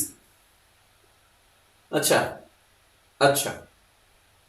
ठीक है, टीटीएस चल रहा है, TS TTS, then TTS, then TTS, then T आएगा, तो TSST, TSST, D answer. TTS लिखा गया है और टीटीएस को इन्होंने लिखने की कोशिश किया है बार बार, टीटीएस, बस ये चला है। अब उसी में आपसे पैटर्न भरने के लिए बोला गया, भरिए और आगे बढ़ जाइए, क्या दिक्कत है। चलिए सुटेक्स की तरफ एंट्री करें। हाँ जी सर, पहला question, vitamin tablets are generally formulated as. पहले मुझे सिंपल सा आंसर बोलना बेटा, विटामिन सी की गोली कभी आपने खाया या नहीं खाया है? और विटामिन सी की जब गोली आपने खाई है, क्या किया है, सोलो किया है, सबलिंगुअली लिया है, एफर्वेसेंट आया है या च्यूएबल आया है?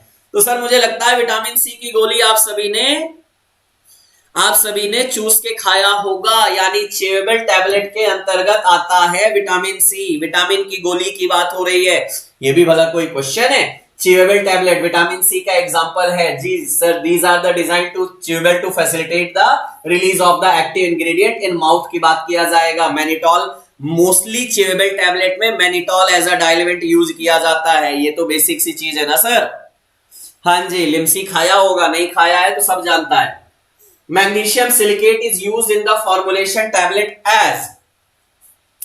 पिछली क्लास में भी जब मैंने स्टैटिस्टिक्स में क्वेश्चन लिया था तो मैंने आपको यही बोला था कि बेटा ये जितने भी टाइप के हमारे एक्सिपिएंट है जरूर देखना।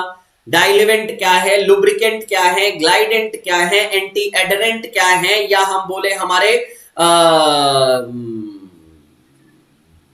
बाइंडर क्या है, इनको देखना जरूरी है।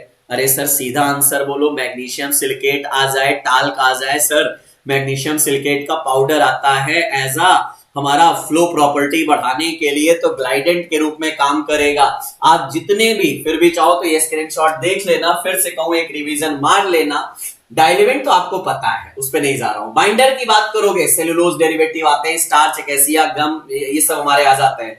डिसइंटीग्रेंट की बात करोगे, अरे सर कभी ना कभी इनोपिया जरूर होगा, तो डिसइंटीग्रेंट के रूप में हमारा sodium bicarbonate, citric acid, tartaric acid आता है। लुब्रिकेंट की बात करोगे तो स्टीयरेट याद आएगा। एंटी एडरेंट की बात करोगे सर यहां पे हमारा मैग्नीशियम स्टेरेट, स्टेरिक एसिड आएगा। ग्लाइडेंट में स्टार्च, टाल्क और मैग्नीशियम सिलिकेट की बात किया जाएगा। और कलरिंग और फ्लेवरिंग एजेंट तो पता ही होंगे। चलो next, Young's rule is used to determine और predict dose based on. Young formula age के बेसिस पे होता है सर, ये भी कोई कहने वाली बात है? क्या होता है? 12 upon age in year upon age in year plus 12 multiplied by the AD adult dose होता है। जी सर, फॉर्मूला आपको पता होगा। चाइल्ड फॉर्मूला, डिलिंग फॉर्मूला, ये होता है age in years upon 20 into AD की बात किया जाता है। अगर हमारा दूसरा आता है फ्राइड फॉर्मूला, जो मंथ के बेसिस पे है। अगर क्राउलिंग फॉर्मूला की बात किया जाएगा, age in year plus 1 by the 24 किया जाता है। ये सब हमारे एज से रिलेटेड है, भले मंथ में हो या ईयर में हो। मंथ का केवल एक आता है फ्राइड फॉर्मूला, इनका दिमाग फ्राई था इसलिए इन्होंने मंथ में कैलकुलेट किया था। क्लार्क फॉर्मूला की बात करोगे तो वेट के बेसिस पे आता है, जहां आपको पाउंड और केजी के बेसिस पे बात होता है। पाउंड में डिवाइडेड बाय 150 किया जाता है, केजी में डिवाइडेड बाय 70 किया जाता है। याद आ रही है?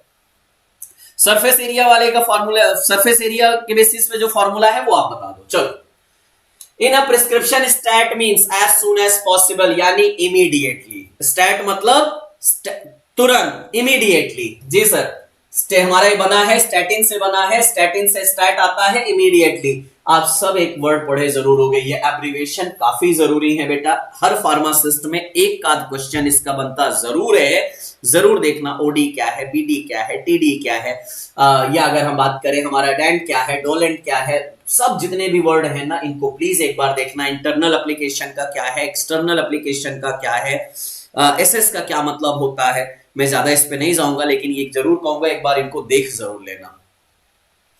Which of the following liquid is not for the internal use?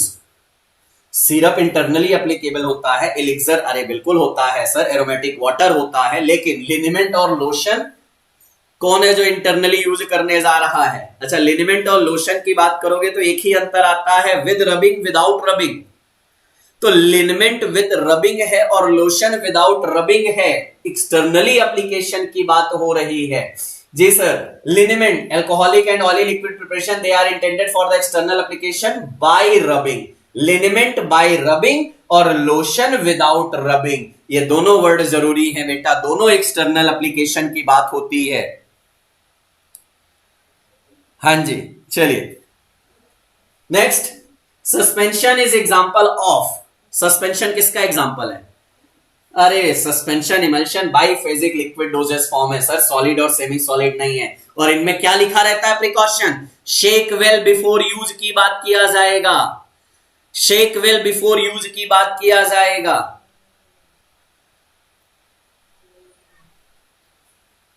Previous year में क्वेश्चन आया है, बिल्कुल आए होंगे बेटा।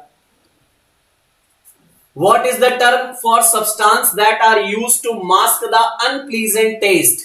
अरे भैया अनप्लीजेंट टेस्ट के लिए क्या दिया जाता है? फ्लेवरिंग सब्सटेंस दिया जाता है सर। उसके टेस्ट को मास्क किया जाता है फ्लेवर। सर मुझे तो वनीला पसंद है, मुझे चॉकलेट पसंद है, मुझे तो सर एकदम से खट्टा वाला पसंद है, सॉर पसंद है। अलग अलग टाइप के फ्लेवरिंग एजेंट होते हैं, उनके एग्जाम्पल भी पूछे जाते हैं। यहां तो आप फ्लेवरिंग एजेंट दे दोगे, इमल्सिफायर, डिमल्सेंट या प्रिजर्वेटिव, सबका अलग अलग वर्क है। खैर इनका वर्क यहाँ पे छोड़ दीजिए, खाली प्रिजर्वेटिव ही आएगा।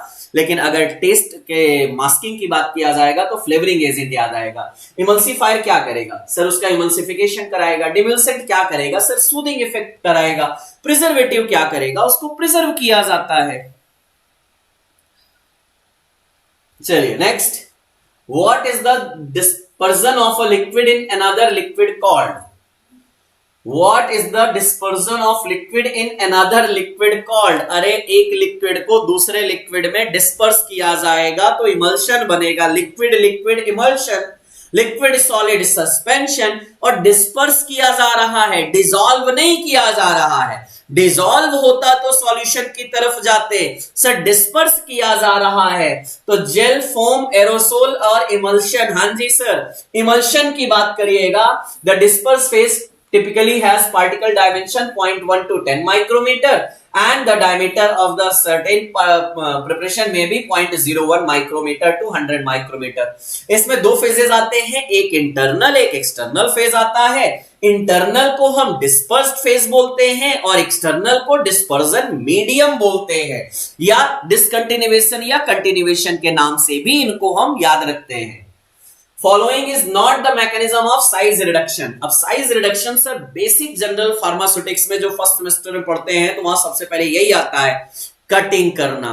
पहले हमारा आता है कटर आ जाते हैं, फिर हम इंपैक्ट की बात करते हैं, एट्रिशन की बात करते हैं, एक हमारा वहां पे कंप्रेशन की बात किया जाता है। ये चारों पांचों मेथड हमारे क्या हैं? साइज रिडक्शन की बात करते हैं। करेक्ट है। अब साइज रिडक्शन, इंपैक्ट है, एट्रिशन है, कटिंग है, कंप्रेशन है, ये चारों हैं। लेकिन इलिटरेशन नहीं होता। तो बेटा इलिटरेशन आता कहां है, अब ये भी बता देना। पहले भी ये क्वेश्चन इलिटरेशन से रिलेटेड पूछा गया है। इलिटरेशन है क्या, ये आप मुझे बताओ। हाँ ये तो पक्का है, साइज रिडक्शन का नहीं है, तो है किस चीज का? चलिए अच्छा एक मिनट, यहां पे आपने इंपैक्ट एंड एट्रिशन देख लिया, यहां आपने कंप्रेशन की बात कर लिया।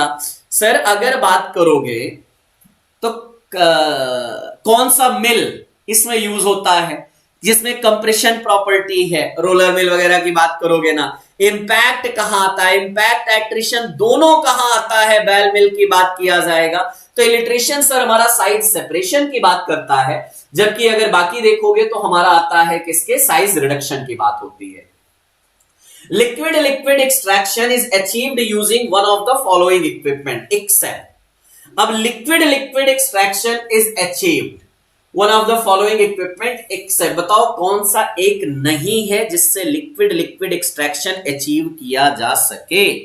फ्लूइड मिल, बाल मिल, दो है जिसमें हमारे दोनों आते हैं। रोलर में कंप्रेशन आता है। एकदम सही जा रहे हो बच्चों आप लोग, बढ़िया। आइए जरा इधर 650 नंबर क्वेश्चन जल्दी आंसर करिएगा। हैं? परफोरेटेड प्लेट टावर आता है, पल्स कॉलम एक्सट्रैक्टर आता है, डिफ्यूजन बैटरी। एक्सट्रैक्शन कब से कराने लगा भाई? अरे अरे डिफ्यूजन बैटरी एक्सट्रैक्शन कब से कराने लगा? और अगर कराएगा तो सॉलिड को कराएगा सर, लिक्विड लिक्विड को नहीं कराएगा। लिक्विड सॉलिड का एक्सट्रैक्शन कराने के लिए डिफ्यूजन बैटरी, रोटोशेल एक्सट्रैक्टर की बात करोगे, एंडरसन एक्सप्लोरर या रोलर में लाएगा। जबकि लिक्विड लिक्विड में नाम देख लो, स्प्रे टावर आ जाएगा, परफोरेटेड प्लेट टावर आएगा, बेफल प्लेट टावर आएगा, पल्स कॉलम एक्सट्रैक्टर आएगा। तो क्वेश्चन दो टाइप से पूछे जाते हैं। पहला पूछा जाता है लिक्विड लिक्विड एक्सट्रैक्शन या लिक्विड सॉलिड एक्सट्रैक्शन। दोनों के बेसिस पे आपको ध्यान रखना है इस बात को। सर टेस्ट लाइव रहेगा या बाद में दे सकते हैं? बेटा अभी मैंने बोला ना कि अभी मैं नहीं बता पाऊंगा, एक बार टीम से बात करूंगा, टीम ने कैसे डेवलप कराया है उसका मैं वीडियो तुरंत बनवाता हूं, वो मैडम को बोलता हूं बना देंगे। Which is an example of the absorption base. नजर रखना जरूर, absorption base, oleaginous base, hydrous base. Sir यहां पे आपसे पूछा जा रहा है एब्जॉर्प्शन बेस की बात किया जा रहा है। एब्जॉर्प्शन बेस का एग्जांपल क्या है सर? वूल फैट, ऑब्वियस सी बात है सर। ओलिजिनस बेस की बात करोगे सर, यहां पे हमारे एनिमल फैट वैक्सेस आ जाएंगे। एब्जॉर्प्शन बेस में wool fat, lanolin, hydrous wool fat आएगा। इमल्शन जहां पे oil in water, water in oil, ointment base आते हैं। वाटर सॉल्युबल बेस जहां पीजी हमारा आता है, जहां हम बात करते हैं ट्रेगाकैन, जिलेटिन की बात किया जाएगा, मैग्नीशियम, एल्यूमिनियम की बात किया जाएगा, वो सब आएंगे। एनहाइड्रस, लेनोलिन, वूल फैट, हाँ जी बढ़िया। पीजी वाटर सॉल्युबल बेस होता है भाई। Which machine can be used for filling powder, pellet, granule and tablet capsule? क्या बात है। खैर, आपने डिफरेंट टाइप के इंस्ट्रूमेंट जरूर देखे होंगे। फाइजर का आपने कब वो देखा होगा, प्रेस करके वो क्या करते हैं, हार्डनेस टेस्ट की बात किया जाता है, या हमारा जेमेंसी की बात किया जाता है। अब यहाँ पे फिलिंग की बात की जा रही है। बताओ वो कौन सा हमारा इंस्ट्रूमेंट है जिसके थ्रू पाउडर, पैलेट, ग्रेन्यूल और टैबलेट सब कुछ कैप्सूल में फिल कर सकते हैं? तो सभी की बात किया जाएगा तो जेनेसी याद आएगा। एक बार चलो मैं आपको सारे इंस्ट्रूमेंट की एक बार लिस्ट बता देता हूं। फर्मेटिक का क्या काम है, पेरी का क्या काम है, जरा एक नजर इधर डालना। देखो पेरी जो होता है वो केवल बल्क पाउडर के लिए होता है। जेनेसी मैंने बोला सब कुछ यहाँ पे भरना। इवन पेरी की बात करोगे और फर्मेटिक दोनों का काम बल्क पाउडर पे ही है। मैकोफर भी बल्क पाउडर में ही है। अगर हमारा कंटिन्यूअस मोशन फिलिंग हो रहा है पाउडर का तो Mg2 आ जाता है। इलीलिली की बात करोगे वो हमारा ग्रेनुलर मटेरियल के लिए आता है। और वाइब्रेशन प्रिंसिपल पे ओसाका काम करती है। तो मशीन, उनके यूज और स्पीड, स्पीड नहीं लेकिन मशीन और यूज एक बार जरूर देख लेना। The velocity of air through laminar air flow unit 100 plus minus 20%, 100 plus minus 20% feet पर मिनट हमारा यहां पे होना चाहिए। फ्लो जो होता है वो ये होना चाहिए कितना, 100 plus minus 20%।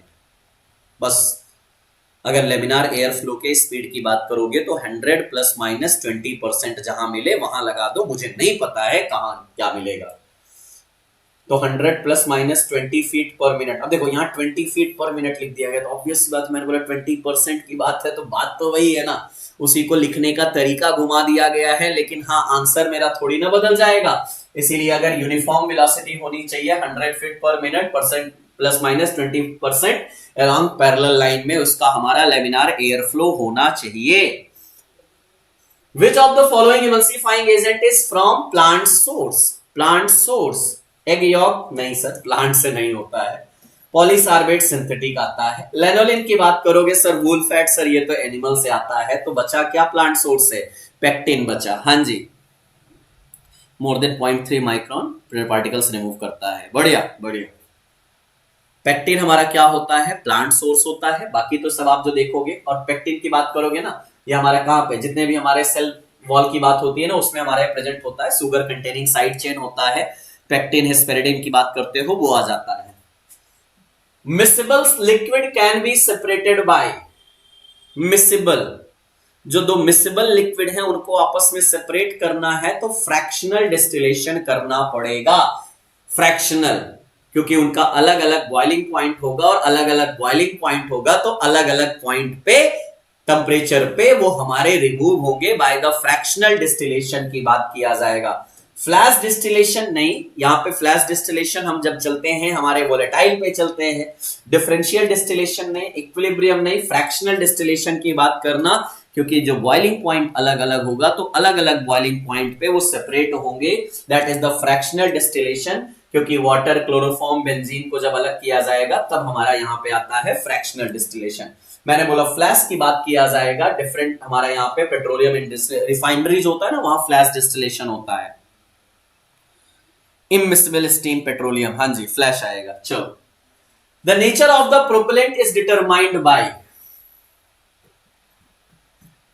Nature of propellant mainly determine किया जाता है बाय द IR स्पेक्ट्रोस्कोपी। समझिएगा, अगर प्रोपेलेंट का नेचर आपको डिटरमाइन करना है तो मेनली होता है IR स्पेक्ट्रोस्कोपी।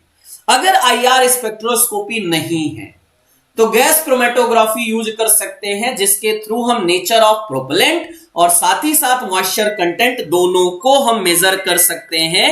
तब हमारा वहां पे दोनों चीजें आ सकती हैं। लेकिन अगर मेनली बात किया जाएगा तो हमारा क्या यूज होगा, आईआर स्पेक्ट्रोस्कोपी।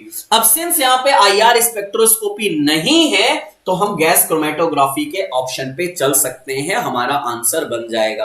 लेकिन अगर स्पेशली पूछा जाए तो आपको याद रखना आईआर स्पेक्ट्रोस्कोपी सबसे ज्यादा यूज वाला होने वाला हमारा मेथड है फॉर द प्रोपेलेंट नेचर की बात होगी।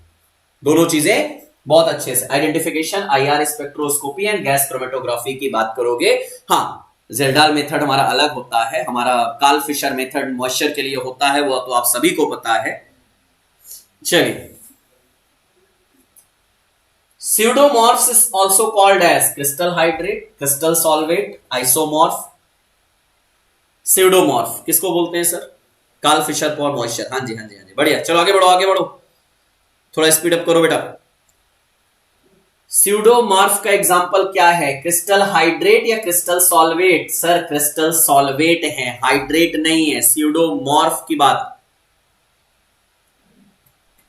पॉलीमॉर्फिज्म पढ़ा है, स्यूडोमॉर्फिज्म भी वहीं पे आता है। जब क्रिस्टल सॉल्वेट की बात किया जाता है तो हमारे क्रिस्टल हाइड्रेट जैसे अगर बात करोगे, इनमें हमारी greater tendency to associate with the water होता है। क्रिस्टल सॉल्वेट की बात किया जाएगा, इनको स्यूडोमॉर्फ भी बोला जाता है, क्योंकि अगर इनमें बात करोगे एसोसिएट करने की टेंडेंसी उतनी ज्यादा नहीं होती है। काल तो मॉइस्चर के लिए होता है, एग्जैक्टली बेटा। Hydrates is a type of solvates. Squeezing out of dispersion medium as droplets can be termed as squeezing as a dispersion medium। क्या बोलेंगे, इम्बिबिशन, सिनरेसिस, थिक्सोट्रॉपी या जेरोजेल्स? स्क्वीजिंग की बात हो रही है। अगर आप squeezing out the dispersion medium as a droplets, sir हम स्क्वीजिंग कर रहे हैं और डिस्पर्जन मीडियम को सेपरेट कर रहे हैं ड्रॉपलेट्स के फॉर्म में, सिनरेसिस की बात आती है, क्योंकि syneresis on standing the dispersion medium is squeezed out in droplet and the gel shrinks. भैया जब उससे हमारा ड्रॉपलेट्स निकल जाएगा तो जो जेल होगा वो आपस में क्या हो जाएगा, श्रिंक हो जाएगा। स्क्वीजिंग से सिनरेसिस ही याद रखना। The rate limiting step for the controlled release doses form. देखो एक बात बहुत प्यार से समझो कि नॉर्मली अगर आपसे किसी भी डोजेस फॉर्म के बारे में बात किया जाएगा तो जो उसका रेट लिमिटिंग स्टेप होता है वो होता है एब्जॉर्प्शन। लेकिन अगर कंट्रोल्ड रिलीज टैबलेट की बात हो रही है तो एब्जॉर्प्शन से ज्यादा रेट लिमिटिंग स्टेप हो जाएगा हमारा ड्रग से, मतलब हमारे सब्सटेंस से हमारा ड्रग का रिलीज होना। इसीलिए यहां पे एब्जॉर्प्शन नहीं आएगा। अगर कंट्रोल्ड रिलीज टैबलेट नहीं होता तब आप आंसर एब्जॉर्प्शन देते, लेकिन कंट्रोल्ड रिलीज डोजेस फॉर्म है तो आंसर आपको drug release from the doses form. Doses form से ड्रग रिलीज हो, पहला स्टेप तो वही हमारा हो जाएगा, drug release from the doses form की बात किया जाएगा, ये रेट लिमिटिंग स्टेप हो जाएगा। In control drug delivery system की बात किया जा रहा है तब की बात है। साइज ऑफ रेक्टल सपोजिटरी, पहले तो सपोजिटरी, पेसरीज, बॉगीज सबके नाम क्लियर होने चाहिए और फिर उनकी साइज की बात होती है। सर अगर आप सपोजिटरी की बात करोगे तो सपोजिटरी की साइज कितनी होती है, 1 to 2 की बात किया जाएगा। हाँ जी सर, चाइल्ड और एडल्ट की बात किया जाएगा, रेक्टम में चाइल्ड और एडल्ट आता है। पेसरीज की बात किया जाएगा तो हमारी साइज अलग आ जाएगी, और अगर बॉगीज की बात किया जाएगा, यूरेथ्रल की बात किया जाएगा तो वहां पे साइज अलग आ जाएगी। अब जरा यहां पे ध्यान देना और उसके बाद आंसर करना। आपसे बोला गया है रेक्टल सपोजिटरी की साइज कितनी होती है? हाँ जी सर, तो 1 and 2 ग्राम की बात करोगे, हमारा रेक्टल सपोजिटरी की बात किया जाएगा। चाइल्ड में 1 ग्राम और एडल्ट में 2 ग्राम होता है। मैंने बोला पेसरीज की बात करोगे तो आपको 3 to 5 ग्राम याद आ जाएगा, और अगर सब बॉगीज की बात करोगे तो मेल में 4 ग्राम, फीमेल में 2 ग्राम की बात किया जाएगा, वहां लेंथ का वेरिएशन आएगा। नेजल सपोजिटरी और ईयर कोन्स भी हमारे इसी के पार्ट्स में आते हैं, सपोजिटरी के चैप्टर में ही आते हैं। सर अब इनका साइज तो हमने देख लिया। सेप आप बता दीजिए। अरे वाह, हाँ जी, टॉर्पेडो सेप, कुछ याद है? Following are the prescription related reason for poor adherence except. अभी एडरेंस की बात कर रहे थे हम कि एडरेंस कब नहीं होगा, कंप्लायंस कब नहीं होगा। अब यहां पे एडरेंस हो रहा है, सभी रीजन हो सकते हैं, क्या नहीं होगा। लेजिबल और इनएक्यूरेट प्रिस्क्रिप्शन, हाँ ये रीजन हो सकता है। ग्रेटर नंबर ऑफ मेडिकेशन, भैया पॉलीफार्मेसी होती है तो एडरेंस हमारा डिस्टर्ब हो जाता है, पुअर एडरेंस हो जाता है। More than 2 doses per day, ये भी रीजन हो सकता है। Long waiting time, uncaring staff, sir ये एडरेंस का रीजन नहीं है। अगर आप पुअर एडरेंस देखोगे तो ये तीनों रीजन हमें पुअर एडरेंस के मिलेंगे, लेकिन लॉन्ग वेटिंग है या स्टाफ सही नहीं है या उसका नेचर सही नहीं है, इससे एडरेंस पे क्या फर्क पड़ेगा, वो तो अपने ऊपर आएगा। तो नॉन एडरेंस, पुअर एडरेंस के एग्जांपल तीनों हो सकते हैं, एक्सेप्ट डी की बात करोगे जो हमारे एडरेंस में नहीं आता है। तो failure to refill prescription, polypharmacy, inaccurate prescription, ये सारी चीजें हो सकती हैं। Which technique of sales promotion is a very expensive method and used only by big organization? भैया आप सभी लोग अच्छे से इस मार्केटिंग को जानते हो। जियो ने आपको बहुत अच्छे से दिखाया है कि पहले फ्री का यूज कराया, बाद में आपसे पेमेंट बढ़ा के लेने लग गए, जस्ट एग्जांपल। तो हमने बोला क्या, free sampling is a very costly, लेकिन बिग ऑर्गेनाइजेशन इसको फॉलो करती है, that is the free sampling की बात किया जाएगा। नॉर्मली नहीं प्रेफर किया जाता है, लेकिन हाँ बड़े ऑर्गेनाइजेशन द्वारा इसको फॉलो किया जाता है, जहां फ्री सैंपल्स की बात किया जाता है। मेडिकल रिप्रेजेंटेटिव फिजिशियंस को देते हैं, सैंपल्स के रूप में देते हैं, फ्री सैंपलिंग की बात होगी। Economic order quantity, EOQ aims at minimising. EOQ का मेन, देखो आपने डिफरेंट टाइप के इन्वेंट्री कंट्रोल पढ़े होंगे, चाहे ईओक्यू की बात करोगे, चाहे आप एबीसी की बात करोगे, चाहे आप एबीसी आता है, ईओक्यू आता है, वीईडी की बात करोगे, 3 इन्वेंट्री कंट्रोल मेथड होते हैं। वाइटल एसेंशियल डिजायर की बात होगी, एबीसी की बात होगी। अब जरा यहां पे बात करिएगा, यहां पे आपको क्या देखने को मिल रहा है, carrying cost, ordering cost, both. EOQ में हमारे पास दोनों का मेन मेजरमेंट होता है कि कैरिंग कॉस्ट क्या है, ऑर्डरिंग कॉस्ट क्या है, उन दोनों को हम इसमें मिनिमाइज कर सकते हैं। ये ईओक्यू का सबसे बेटर एग्जांपल होता है हमारा, ये भी इन्वेंट्री कंट्रोल का ही मेथड आता है। तो ये तीनों मेथड, उनके पर्पस क्या है, उनका मीनिंग क्या है और उसमें क्या क्या किया जाता है, जरूर ध्यान रखना। Cold chain is a system of storing transporting the vaccine. हाँ जी सर, वैक्सीन कोल्ड चेन के मेथड से ही जाता है। A system of tablet and capsule, नहीं सर। कोल्ड चेन का मतलब वैक्सीन का जो ट्रांसपोर्टेशन होता है वो थ्रू द कोल्ड टेम्परेचर पे ही होता है, और वही यहां पे आता है। So mapping the vaccine cold chain की बात किया जाएगा, मैन्युफैक्चरर से स्टोरेज फैसिलिटी पे जाएगा, it happen only under the control temperature की बात। कोल्ड टेम्परेचर मतलब अल्ट्रा कोल्ड टेम्परेचर पे ही रेगुलेट किया जाता है, तो वैक्सीन की बात ही आती है, करेक्ट है। Next, which of the following is not a high risk medication. High risk medication कौन सी नहीं है? आप अगर कंसीडर करने जाओगे ना तो आपको उसको थोड़ा बहुत देखने को मिल जाएगा कि सर ये हमारा जो प्रिस्क्रिप्शनल नहीं है, ज्यादा टॉक्सिसिटी नहीं है। पेरेंटल न्यूट्रिशन की बात करोगे, इंसुलिन है, जेस्ट्रिल है, कीमोथेरेपी है। सर जेस्ट्रिल क्या है, मैं खाली आपसे ये जानना चाहूंगा। Sir when AIIMS CRE sample paper will conducted according to CRE 2025 format, आज दोपहर 3 बजे बेटा, मैंने अभी बोला है, ठीक है।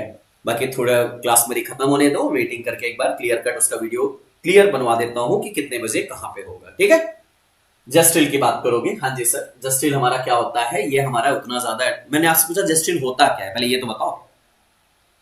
नहीं नहीं नहीं नहीं, पेरेंटल अगर न्यूट्रिशन है तो सर वो हमारा, ऐसा नहीं कह सकते हो कि रिस्की नहीं है।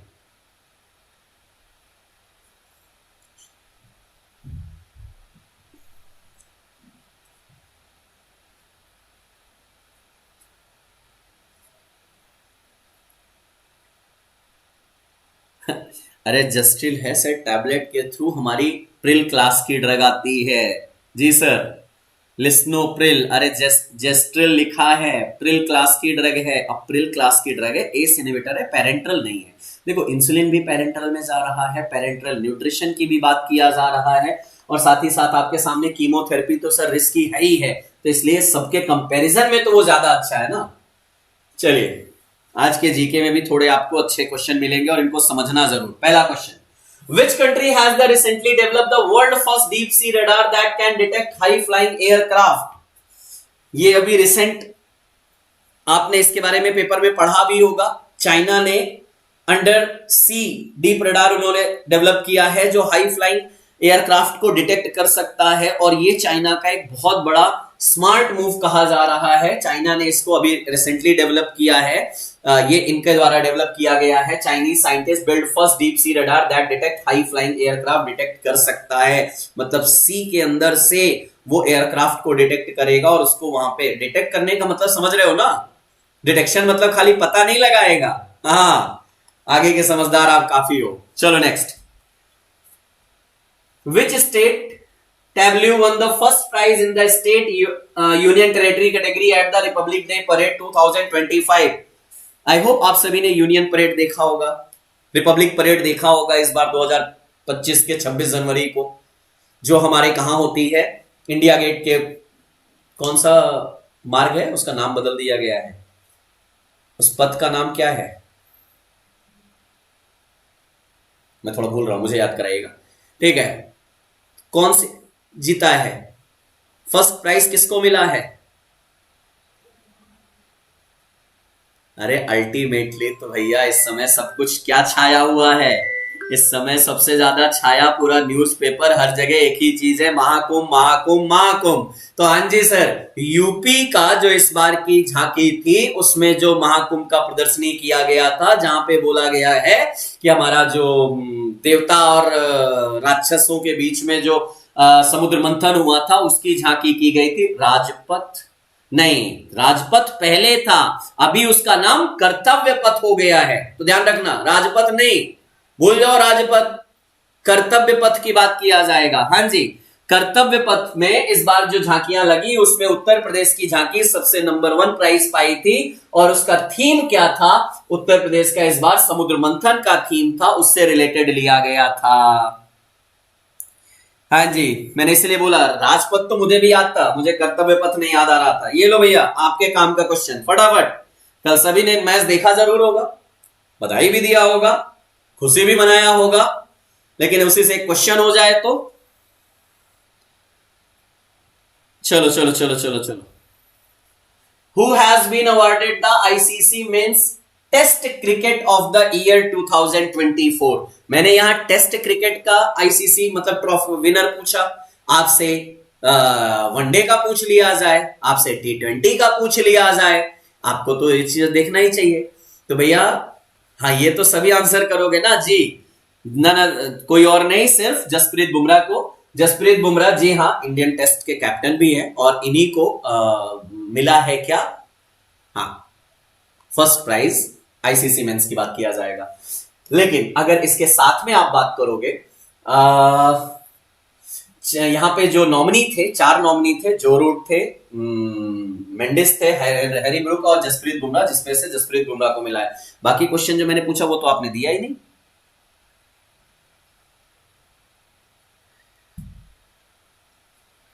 कोई बात नहीं बेटा चंदन, इन्हीं सब चीजों से तो गुजरना है, इसीलिए कहता हूं उससे ज्यादा दिल मत लगाया करो। वाइस कैप्टन नहीं है रे पगलू, कैप्टन भी बोला जाता है, ऐसा थोड़ी ना बोलोगे। चलो next, the golden headed cisticola bird, cisticola exilis was recently discovered at which national park in Kerala? ये गोल्डन बर्ड जो है ये रिसेंटली अभी फाइंड आउट की गई है और रिसेंटली डिस्कवर की गई है, जो बहुत रेयरली पाए जाने वाले पक्षियों में से एक है, उन्हीं में से बात किया जाएगा। बताइए जरा,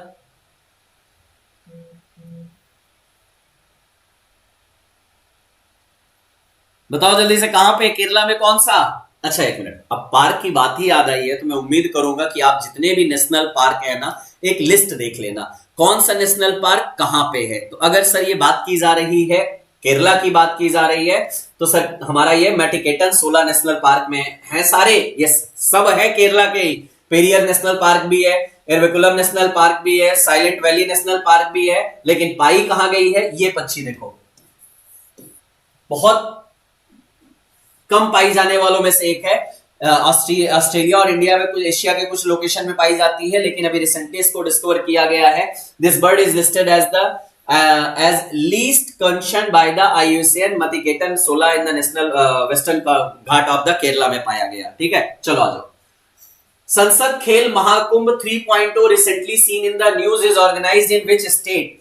अब भैया अगर खेल मंत्री जहां के होंगे तो संसद महाकुंभ खेल भी तो वहीं होगा ना, तो खेल मंत्री कहां के हैं आप सभी लोग जानते हो, वो आप जवाब देना और वहीं से आपका आंसर आ जाएगा। चलो चलो जल्दी बताइए। सर ये कुंभ नहीं है, सर ये कुंभ नहीं है, पहले सुन लो मेरी बात। क्या लिखा है? संसद खेल महाकुंभ। यूपी वालों, खेल मंत्री कहां के हैं, कौन है, पहले ये बताओ। अरे हिमाचल में है रे पगलों। संसद खेल महाकुंभ कहां किया गया? हिमाचल में। हिंट भी दे रहा हूं कि जहां के खेल मंत्री होंगे वहीं तो किया जाएगा। अनुराग सिंह ठाकुर कहां के हैं? नहीं समझे? नहीं समझे? तुमने महाकुंभ देखा, यूपी चल दिए। हिंट दे रहा हूं। कौन बोला यूके के हैं? अनुराग सिंह ठाकुर खेल मंत्री हैं, हिमाचल प्रदेश के हैं। हमें महाकुंभ भी दिखा। हम समझ रहे हैं बेटा, यही यही यही यही ब्लंडर करोगे तुम लोग, इसीलिए मैंने इसको घुमा के रखा था। सर हिमाचल के बिलासपुर में ये रखा गया था 3.0 संसद खेल महाकुंभ। खेलोगे तो खिलोगे के इस बार का इसका स्लोगन दिया गया था, खेलेगा हिमाचल खिलेगा हिमाचल के नाम से। चलो आ जाओ। जल्दबाजी। The rare crocodile catfish that is the bagarius शुकस has been discovered in which river recently? अब अगर मैं इस रिवर की बात करूं, हिंट आपको दूं तो मैं आपसे ये कह सकता हूं कि ये वही रिवर है जहां पे सबसे लंबा पुल अभी बनाया गया है कुछ दिन पहले।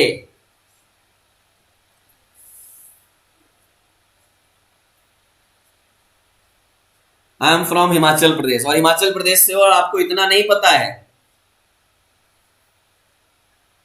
आपको ये नहीं पता है कि खेल मंत्री कौन है। मैं बोल रहा हूं, हिंट दे रहा हूं, और फिर भी ब्लंडर कर रहे हो। खेल मंत्री पूछ लिया गया तो आपको, अच्छा एक मिनट, हेलो भैया, पॉलिटिक्स के अंतर्गत ये भी आता है खेल मंत्री कौन है, गृह मंत्री कौन है, या हमारे रेल मंत्री कौन है। अरे health and family welfare association के मतलब किसके अंतर्गत आता है, उसके कौन है, ये तो बेसिक चीज पता ही होना चाहिए ना।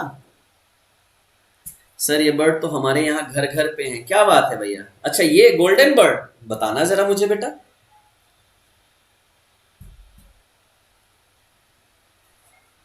The rare crocodile catfish. हाँ मैंने हिंट क्या दिया कि ये पाया गया है कहां पे? जहां पे अभी हमारा सबसे लंबा ब्रिज बना है, पुल पे।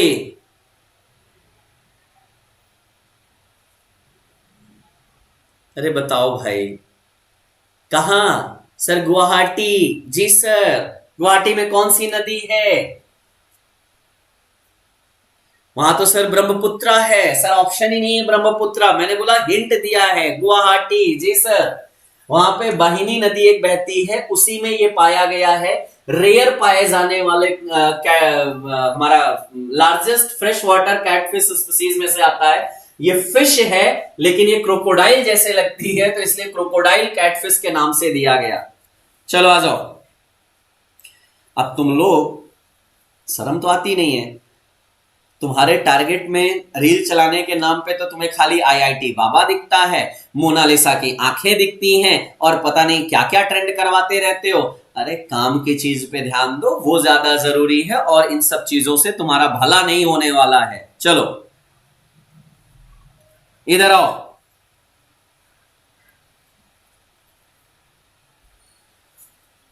Next, which of the following are top 4 country. हाँ इस चीज से हमें प्राउड भी होना चाहिए कि ये एक हमारे लिए, हमारी कंट्री का बहुत अच्छा किया गया है कि इस समय हम इंडिया वर्ल्ड के चौथे सबसे हाईएस्ट फॉरेक्स रिजर्व रखने वाली कंट्री में से हैं।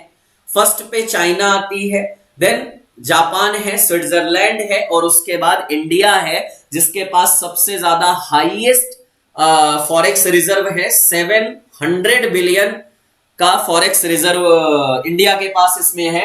तो चाइना, जापान, स्विट्जरलैंड, इंडिया चौथे नंबर पे हम आते हैं और ये थोड़ी सी हमारे लिए अच्छी बात है।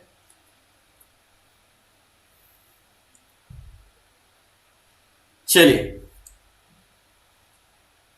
ये जरूर एक बार ध्यान दीजिएगा, सबसे ज्यादा चाइना के पास फॉरेक्स रिजर्व है और इंडिया तो उसके आगे मतलब 10 गुना पीछे ही रहेंगे, जाने दीजिएगा।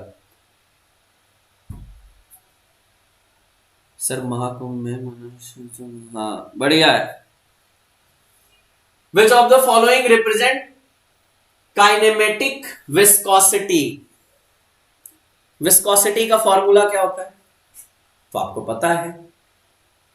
अब यहां पे काइनेमेटिक विस्कोसिटी की बात करोगे तो विस्कोसिटी अपॉन डेंसिटी की बात करोगे सर, वो हमारे किनेमेटिक विस्कोसिटी की बात किया जाएगा। इसका फॉर्मूला सिंपली रिप्रेजेंट किया जाता है rho upon mu upon rho की बात किया जाता है। म्यू हमारा क्या है, एब्सोल्यूट विस्कोसिटी है और रो हमारा रिप्रेजेंट डेंसिटी की बात होती है। तो किनेमेटिक विस्कोसिटी का फॉर्मूला ये होता है। ये फॉर्मूला तो बेसिक है, जनरल साइंस से क्वेश्चन बनते हैं, ध्यान देना जरूर। What do we call the long sightedness caused by the loss of elasticity by the lens of the eye? जब आई के लेंस की इलास्टिसिटी लॉस हो जाती है, उसकी वजह से हमारा साइडनेस डिस्टर्ब हो जाता है, उसको क्या बोलेंगे? मायोपिया, हाइपरमेट्रोपिया नहीं, प्रेसबायोपिया की बात किया जाएगा जब हमारा क्या होता है, elasticity. Presbyopia is the condition that cause long sightedness due to the loss of the elasticity of the eye lens की बात किया जाएगा। जो आई लेंस है उसकी इलास्टिसिटी अगर लॉस हो जाती है, खासतौर पर ये समय के साथ, एज के साथ होता है, प्रेसबायोपिया की बात किया जाएगा। तीनों को जरूर एक बार देखना। मायोपिया क्या है, हाइपर, चलिए, which among the following is known as the white vitriol? क्या बात है, ब्लू विट्रॉल कल वाले पेपर में था, पिछले वाले में, आज है व्हाइट विट्रॉल की बात करोगे। ब्लू विट्रॉल में हमने देखा था सल्फ्यूरिक की बात किया था, आज हम जिंक सल्फेट की बात करेंगे, व्हाइट विट्रॉल की नाम बात करोगे। ये विट्रॉल वाला क्वेश्चन कई बार देखा गया है, इसलिए बार बार कहूंगा ब्लू विट्रॉल क्या है, व्हाइट विट्रॉल क्या है, पिंक में क्या है, जितने भी विट्रॉल हैं उनको एक बार जरूर देखना। हाँ जी, मायोपिया शॉर्ट साइट की बात होगी। हाँ जी, कंप्यूटर, आइए शुरुआत तो यहीं से होगा। Who is the father of computer? Computer को लाने वाले इंसान कौन? ब्लू विट्रॉल कॉपर है, हाँ जी sir. White vitriol sir GDC app पर टेस्ट अप, अरे भैया मैराथन खत्म कर लूं फिर तो करूं, जाके देखेंगे, चलो। अरे चार्ल्स बेबेज, ये तो कितनी बार सुना होगा। फादर ऑफ कंप्यूटर की बात किया जाएगा, चार्ल्स बेबेज याद आएगा। जी हाँ, who is the known as the father of computer, और इन्होंने सबसे पहले डिजाइन किया था mechanical computer and the different engine इन्होंने किया था। फादर ऑफ मॉडर्न कंप्यूटर के नाम से जाने जाते हैं। चलो,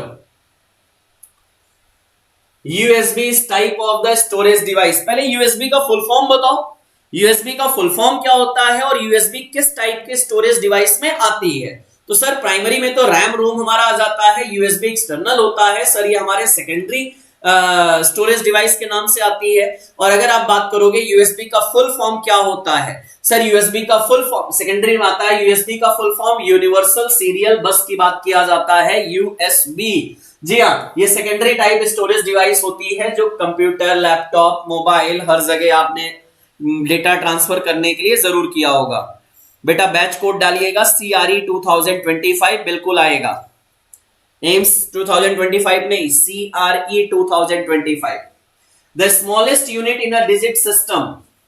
डिजिट सिस्टम में हमने पहले भी बात किया, bit, byte, kilobyte, megabyte, gigabyte, terabyte, exabyte, ये सारे हमारे आते हैं। तो सबसे छोटी यूनिट कौन सी होती है सर? बिट होती है। 8 बिट की बात करोगे, जी हाँ, बिट 8 बिट मिलके हमारा बनता है बाइट, 4 बिट मिलके बनता है क्या, निबल बनता है। तो बिट निबल बाइट की बात करिएगा वहां आ जाएगा।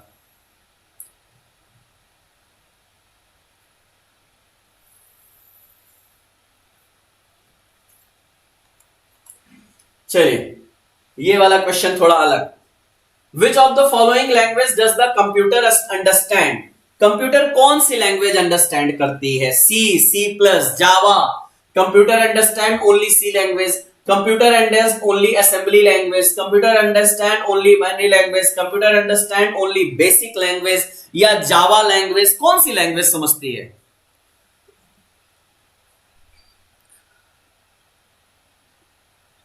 चलो चलो चलो चलो, पिछली बार एमसीआरई में आया था यह क्वेश्चन। कौन सा बच्चे? अच्छा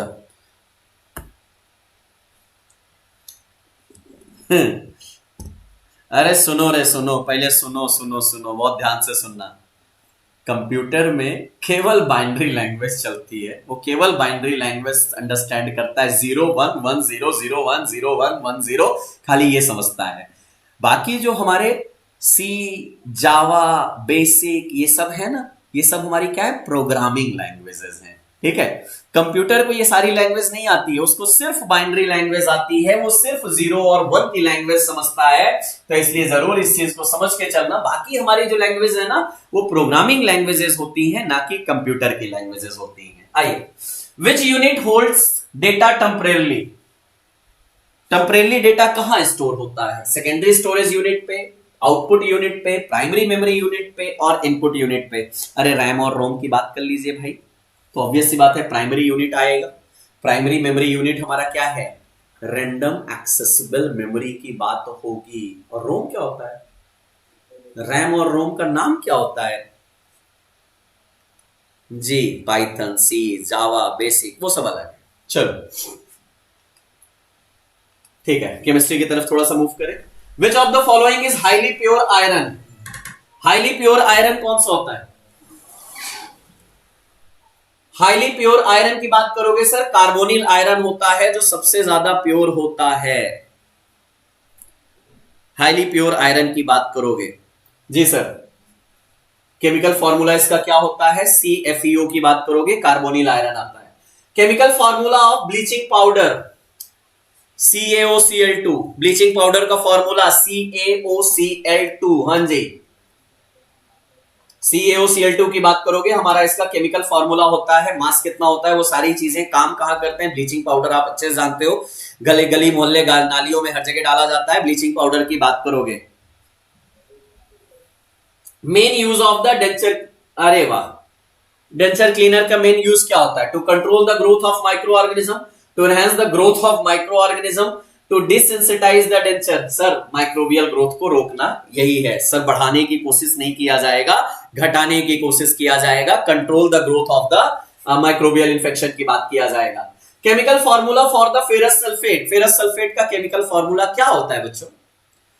FeSO4 7s2O, FeSO4 5s2O, FeSO4 3s2O, या FeSO4s2O की बात किया जाएगा। फटाफट 84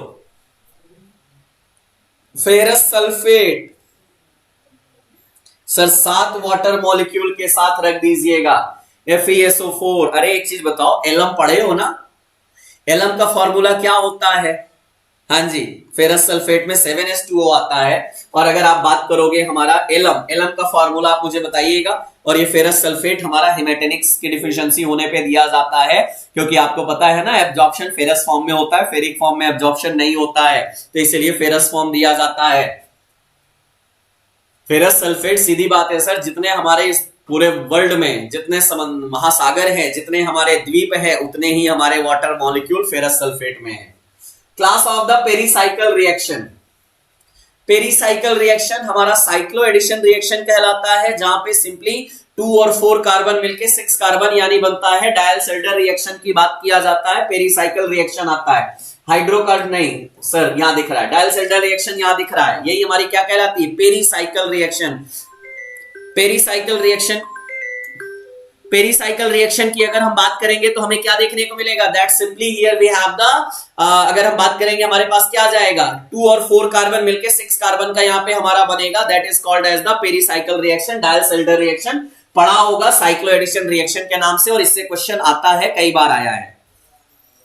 acids are substance when dissolved water give, acid को पानी में घोलोगे तो क्या देगा सर, हाइड्रोजन आयन देगा, सीधी सी बात, प्रोटॉन देगा, एग्जैक्टली सर। आपने अलग अलग टाइप के आपने यहां पे पढ़े होंगे एसिड और बेस की डिफिनेशन के बेसिस पे, कहीं कहीं इलेक्ट्रॉन के बेसिस पे, कभी आपने प्रोटॉन की बेसिस पे, और यहां पे अगर आप बात करोगे एसिड है तो हाइड्रोजन आयन यानी प्रोटॉन रिलीज करता है, प्रोटॉन डोनर होता है, बेस जो होता है वो हाइड्रोक्साइड डोनर होता है, एक्वस मीडियम की बात किया जाएगा। एसिड है तो हाइड्रोजन आयन डोनेट करवाना।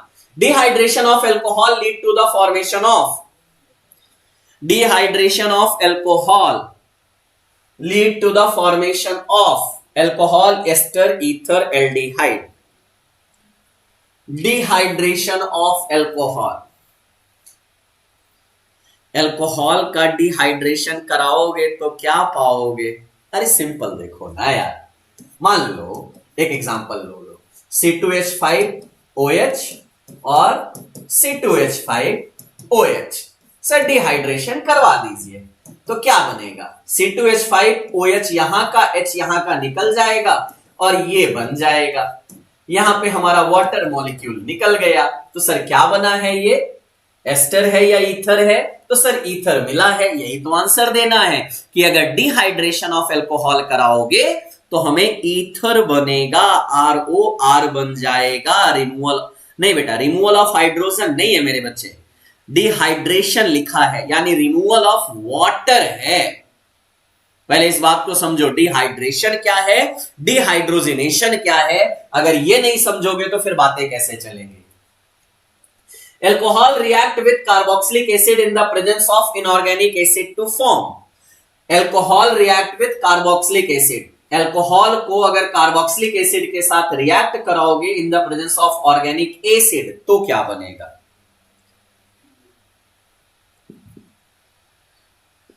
जल्दी जल्दी जल्दी जल्दी खत्म करो।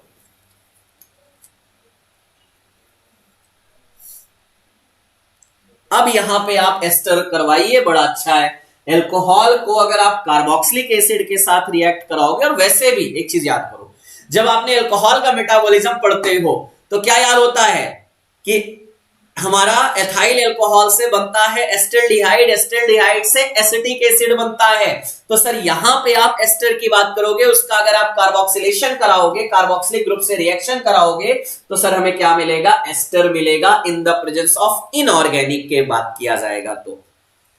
विच among the following is non reducing sugar, sucrose लगाओ आगे बढ़ जाओ, ये भी कोई कहने वाली बात है। Which amino acid synthesized by adult but not synthesized by the growing children, अब देखो यहां पे कहानी क्या बन गई, थोड़ी अलग हो गई है।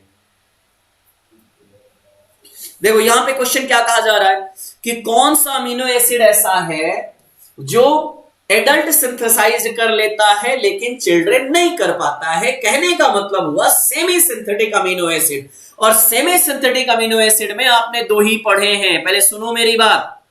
सेमी सिंथेटिक अमीनो एसिड की बात किया जाएगा तो आर्जिनिन और हिस्टिडीन याद आता है, क्योंकि यहां पे बात हो रही है कि एडल्ट कर लेता है, हमारा चिल्ड्रन नहीं कर पाता है, इसलिए आंसर बदलेगा। बाकी तो आपको पता है, इसको हम इसेंशियल में रख के चलते हैं, लेकिन एडल्ट और चाइल्ड के बेसिस पे इसको सेमी इसेंशियल में किया जाता है, और दो ही अमीनो एसिड याद आता है। हाँ जी हाँ जी हाँ जी हाँ जी हाँ जी।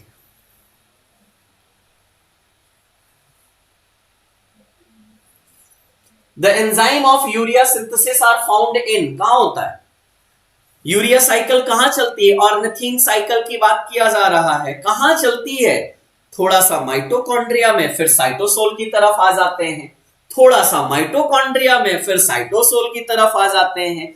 किसी को याद आ रहा है, एक ट्रिक बताया था, कौन सी कैट होती है जिसको कलर अम्ब्रेला पसंद होता है, जरा वो ट्रिक बताइएगा तो फनी फनी आंसर पाइएगा। चलो बताओ ना, कौन कैट है जो ऑसम अम्ब्रेला चाहती है?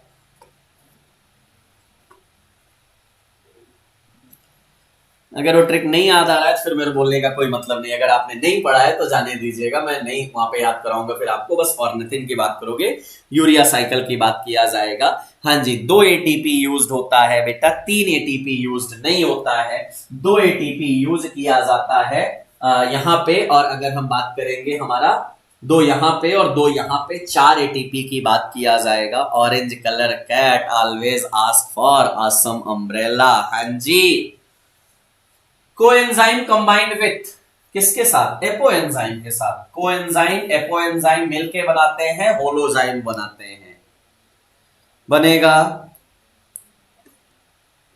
Orange colour cat always ask for awesome umbrella. पूरा रखा करो।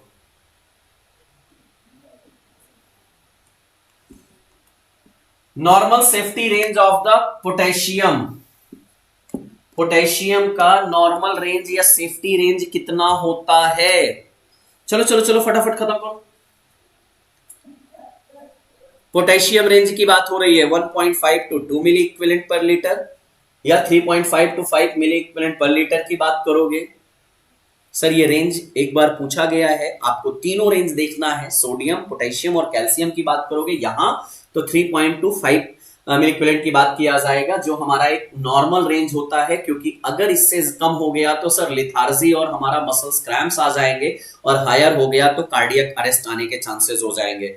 इसलिए ये कंसंट्रेशन जरूरी है। विच of the following materials has the highest thermal conductivity? Steel, stainless steel, diatomite या कॉपर?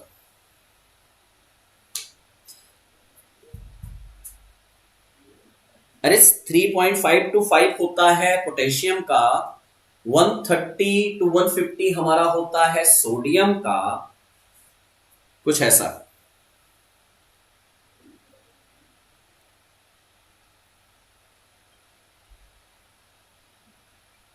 अरे ये भी कोई कहने वाली बात है? अरे घर में इसलिए कहा जाता है कि कॉपर की तार लगानी चाहिए सर, उसकी थर्मल कंडक्टिविटी सबसे ज्यादा होती है, हाईएस्ट होती है, इसी वजह से तो इसको रखा जाता है। स्टील की बात करोगे 50 है, स्टेनलेस स्टील में तो और कम हो जाता है, डायटोमाइट में सबसे कम होता है, लेकिन अगर कॉपर की बात करोगे सबसे हाईएस्ट होता है। Which ionization technique can also be used with very low flow separation systems such as the capillary electrophoresis, capillary HPLC and chip style separation की बात किया जाएगा। Atmospheric pressure, chemical ionisation, electro spray की बात करोगे? नहीं सर, सर बात किया जा रहा है which ionization technique can be used with very very low flow separation technique. तो यहाँ पे सर नैनो स्प्रे की बात किया जाएगा, जहां पे स्लो, हमारा फ्लो बहुत स्लो है, वहां की बात होती है। वेरी लो फ्लो स्लो की बात होती है। Nano flow sheath capillary device आता है। एसिटाजोलामाइड कंटेन थायोडायाजोल, इमिडाजोल, थायाजोलिडीन या फ्यूरॉन?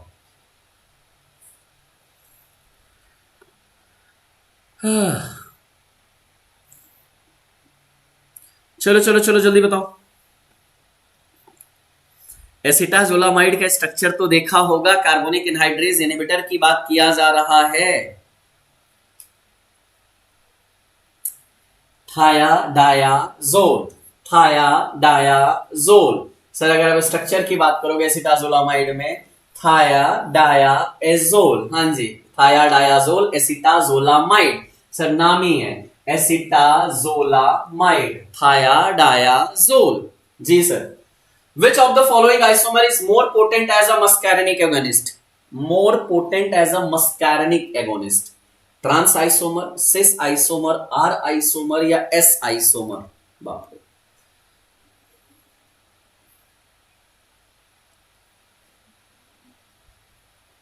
हाँ जी, माउंट सिकनेस याद आएगा, बिल्कुल याद आएगा सर।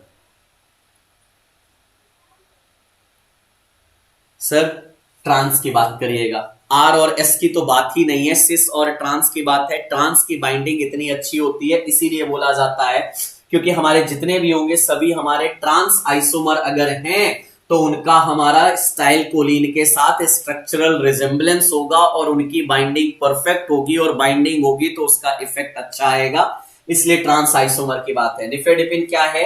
कैल्शियम चैनल डेरिवेटिव है, कैल्शियम चैनल ब्लॉकर है, लेकिन डाइहाइड्रोपाइरिडीन क्लास की ड्रग आती है।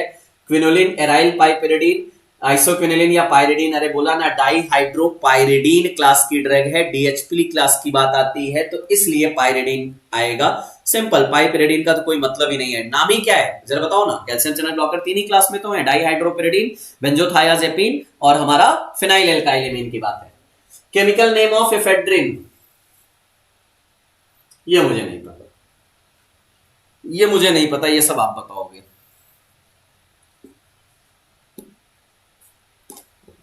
इसको नहीं देखा है बेटा,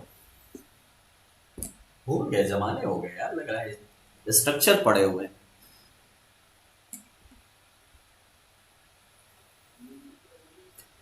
आप लोग बताओ, अगर याद है तो तुक्का मारना है तो लगा लो कहीं भी। 2 मिथाइल अमीनो 1 फिनाइल प्रोपेन, हाँ जी ephedrine. 2 methyl amino 1 phenyl propanol.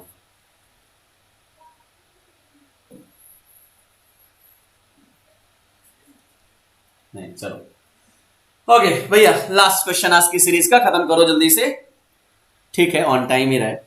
Acetyl choline is hydrolysed bye, acetyl choline hydrolysed bye,